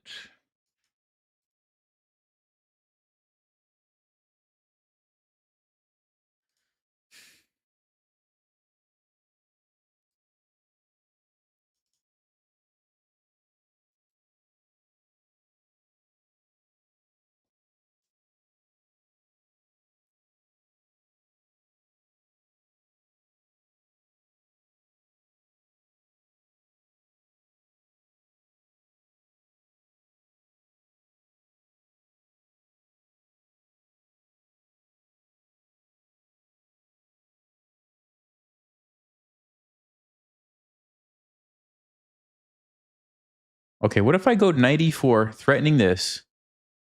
If they go here, then d5. If they try to castle, they're losing a piece. If they take, we have knight d6.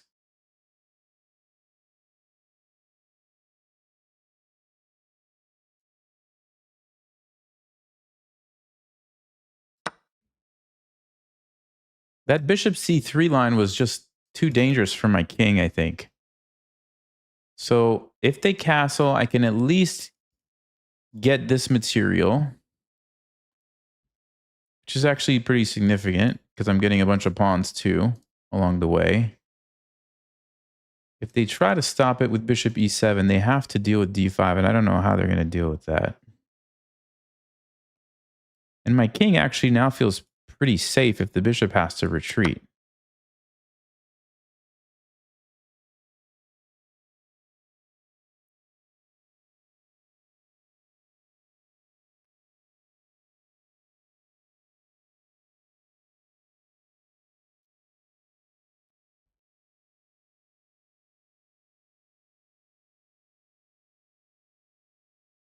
And if they go there,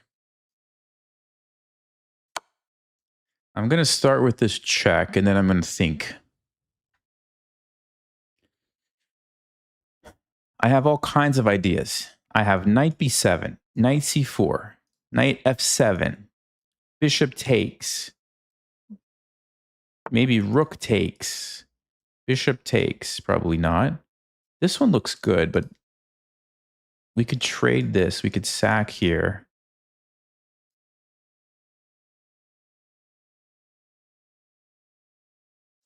I like knight f7, though. I do like that. Obliterate the king's defenses, you know?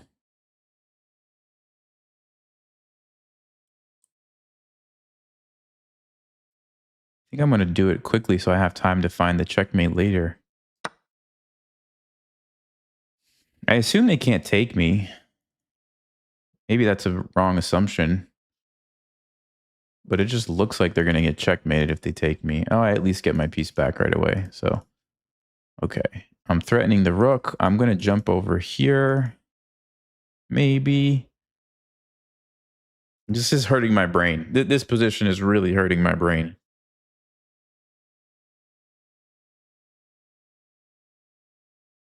It's going to be like Stockfish says accuracy like 65 for each of us after the game. You missed like 17 wins on both sides.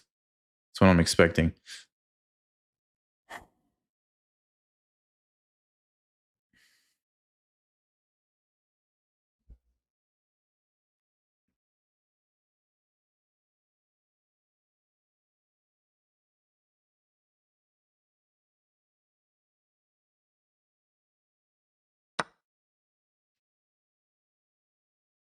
Really?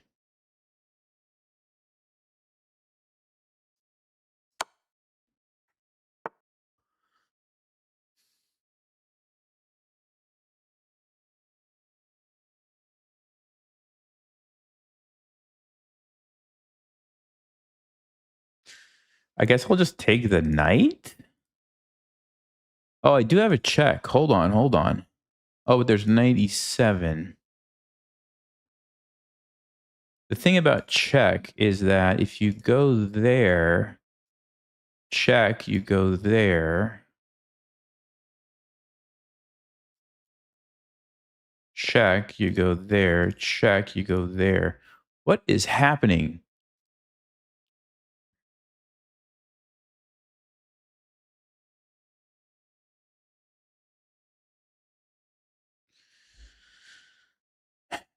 Where would I want? Would I rather the king?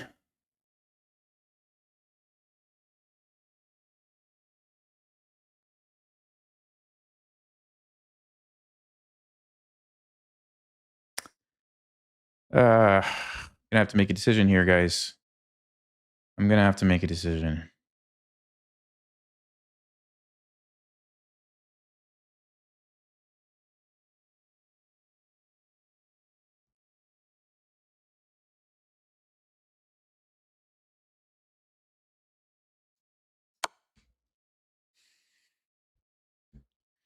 Because the thing about 97 is I might be able to take and get a rook into the party too. Or sack the rook.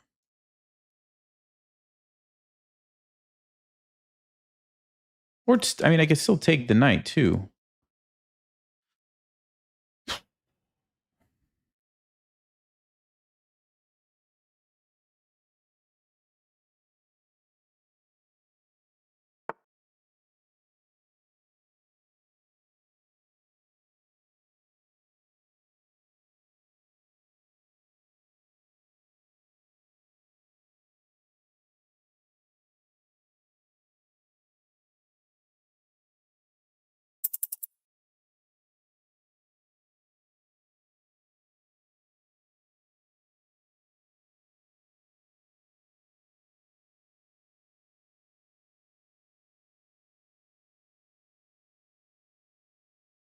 Do I want to keep the rook or the bishop? Or take the free knight?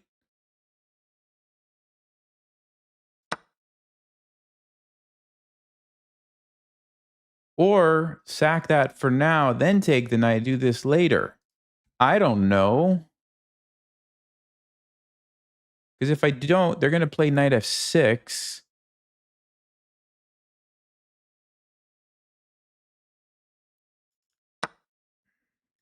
Knight f6. Takes, check. Here.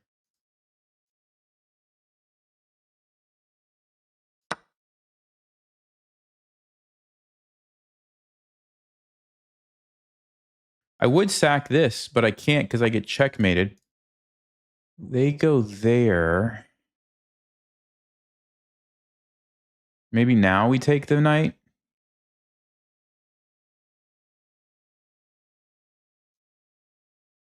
This way, maybe?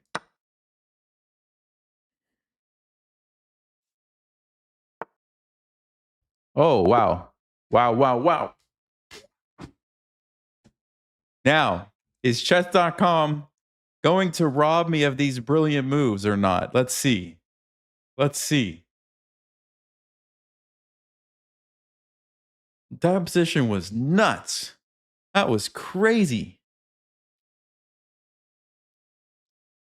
Man. Okay, we kept one of them.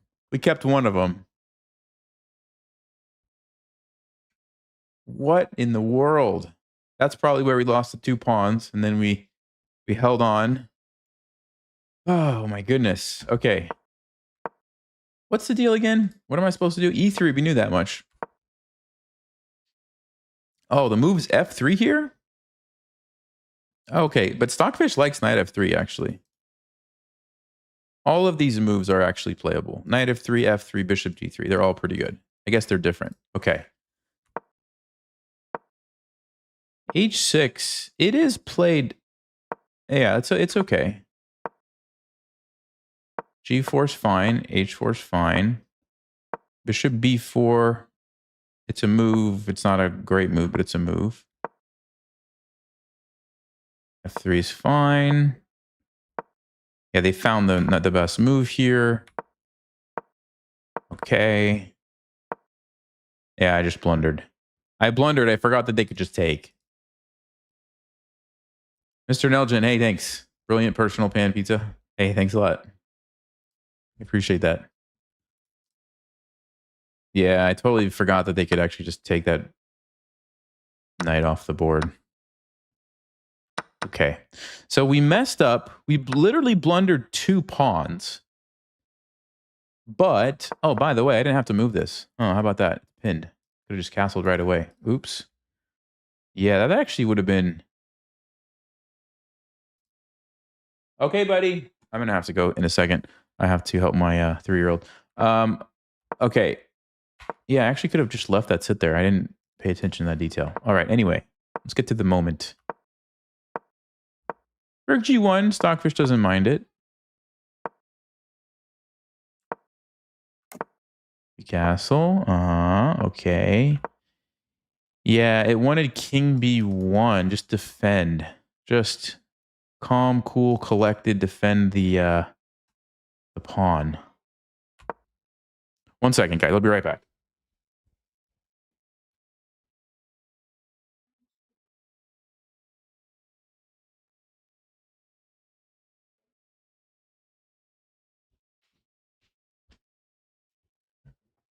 My 3-year-old hasn't learned that if they don't respond the first time, it might be because they're in the middle of something. He's just like, I'm just going to keep asking until I get a response. Okay, I will wrap this up, but let's see. So they were supposed to take here. And if I just traded, which is what I think I was going to do, then they take, I probably would have taken it. Then I probably would have taken here. Stockfish is going to be greedy and take a rook. And apparently there's nothing for me because my rook's under attack. So that was the Stockfish line. My opponent took this way, which allowed a3. And then best move was knight takes e4. Ooh, if I would have played d5, though, it wasn't as bad as I thought. In fact, this is what I was thinking. And I thought I didn't have anything here, but no, bishop takes e6. What? What is this? What is this move? Just coming at the king from all angles. This is so crazy. This is, I mean, okay, there's a check here. I just hide. Black's trying to checkmate me, but I'm going to checkmate you first, I guess. Not quite. I'm actually going to go here. Sack my rook. What? Because now I can pin you. They can throw in a check. Look at this position, guys. Look at this. King A1. There's a discovered check. But it doesn't matter because you're pinned. So here, I take it. And I'm somehow winning. I mean, I failed to calculate all of that with a minute on my clock. I'm so sorry about that, guys. Okay. Anyway, I forgot how we even ended up there. Something about, oh, if I would have played d5, then maybe that stuff would have happened. But knight takes e4 was actually the better move. Then they blundered knight d6. Yep. As soon as I got knight d6 check and they couldn't castle, they were in trouble. They had to take with the knight, which still allows me knight d6 check. But apparently this is much better for them for some reason. But this is a blunder. And the best move was knight takes f7. Did I get a brilliant from that move? Was that the move that I got a brilliant on? Yes, it was. So that was the brilliant there. Okay. They took. Queen comes in. And I could have actually just taken right away. Or rook takes g7. Don't ask me why. Because this rook is coming down. There's a checkmate threat. Black can't stop it, apparently. And if they take this way, now we take check. And then we swing over here and we checkmate. So this rook g7 was a key move. My move wasn't awesome. And again, not awesome. But I still kept an advantage. And my opponent obviously couldn't navigate and blundered with queen b6. Even if they played the best move, queen d5, we still have an advantage. We go here. We go here. We just keep... Wow, this is interesting. We keep the bishops on the board, the queens on the board. Even though black is up material, they just can't really move easily. We have this threat. g5, bishop e6, queen comes up. We get a trade. We take this. And we go into a winning endgame. That's it. Easy. Chess is easy, right? Okay. I hope you guys enjoyed this. What a wild game. I guess the London... I guess the verdict is the London is pretty good. The Jobava London. Anyway, I like this position. I do need to look at the c6 line because apparently this is what everybody's playing. So I need to study up on this. Maybe we'll try this again next time. Who knows? This was fun. Let me know in the comments on this video if you guys like this better or if you like the Borisov. I'm not sure yet. They're both pretty good. All right. Reminder, Chess Vibes Academy members. You have a new course you can check out if you want. It's in the members area. And then tomorrow we have our live stream Q&A, 7 o'clock Central Time. So I will see you guys there. If you can't make it, make sure you ask your questions on the Google form and I'll answer them at the end of the live stream. And yeah, thank you guys. Thanks, Rob. Good to see you. Steven, take it easy. See you guys next time.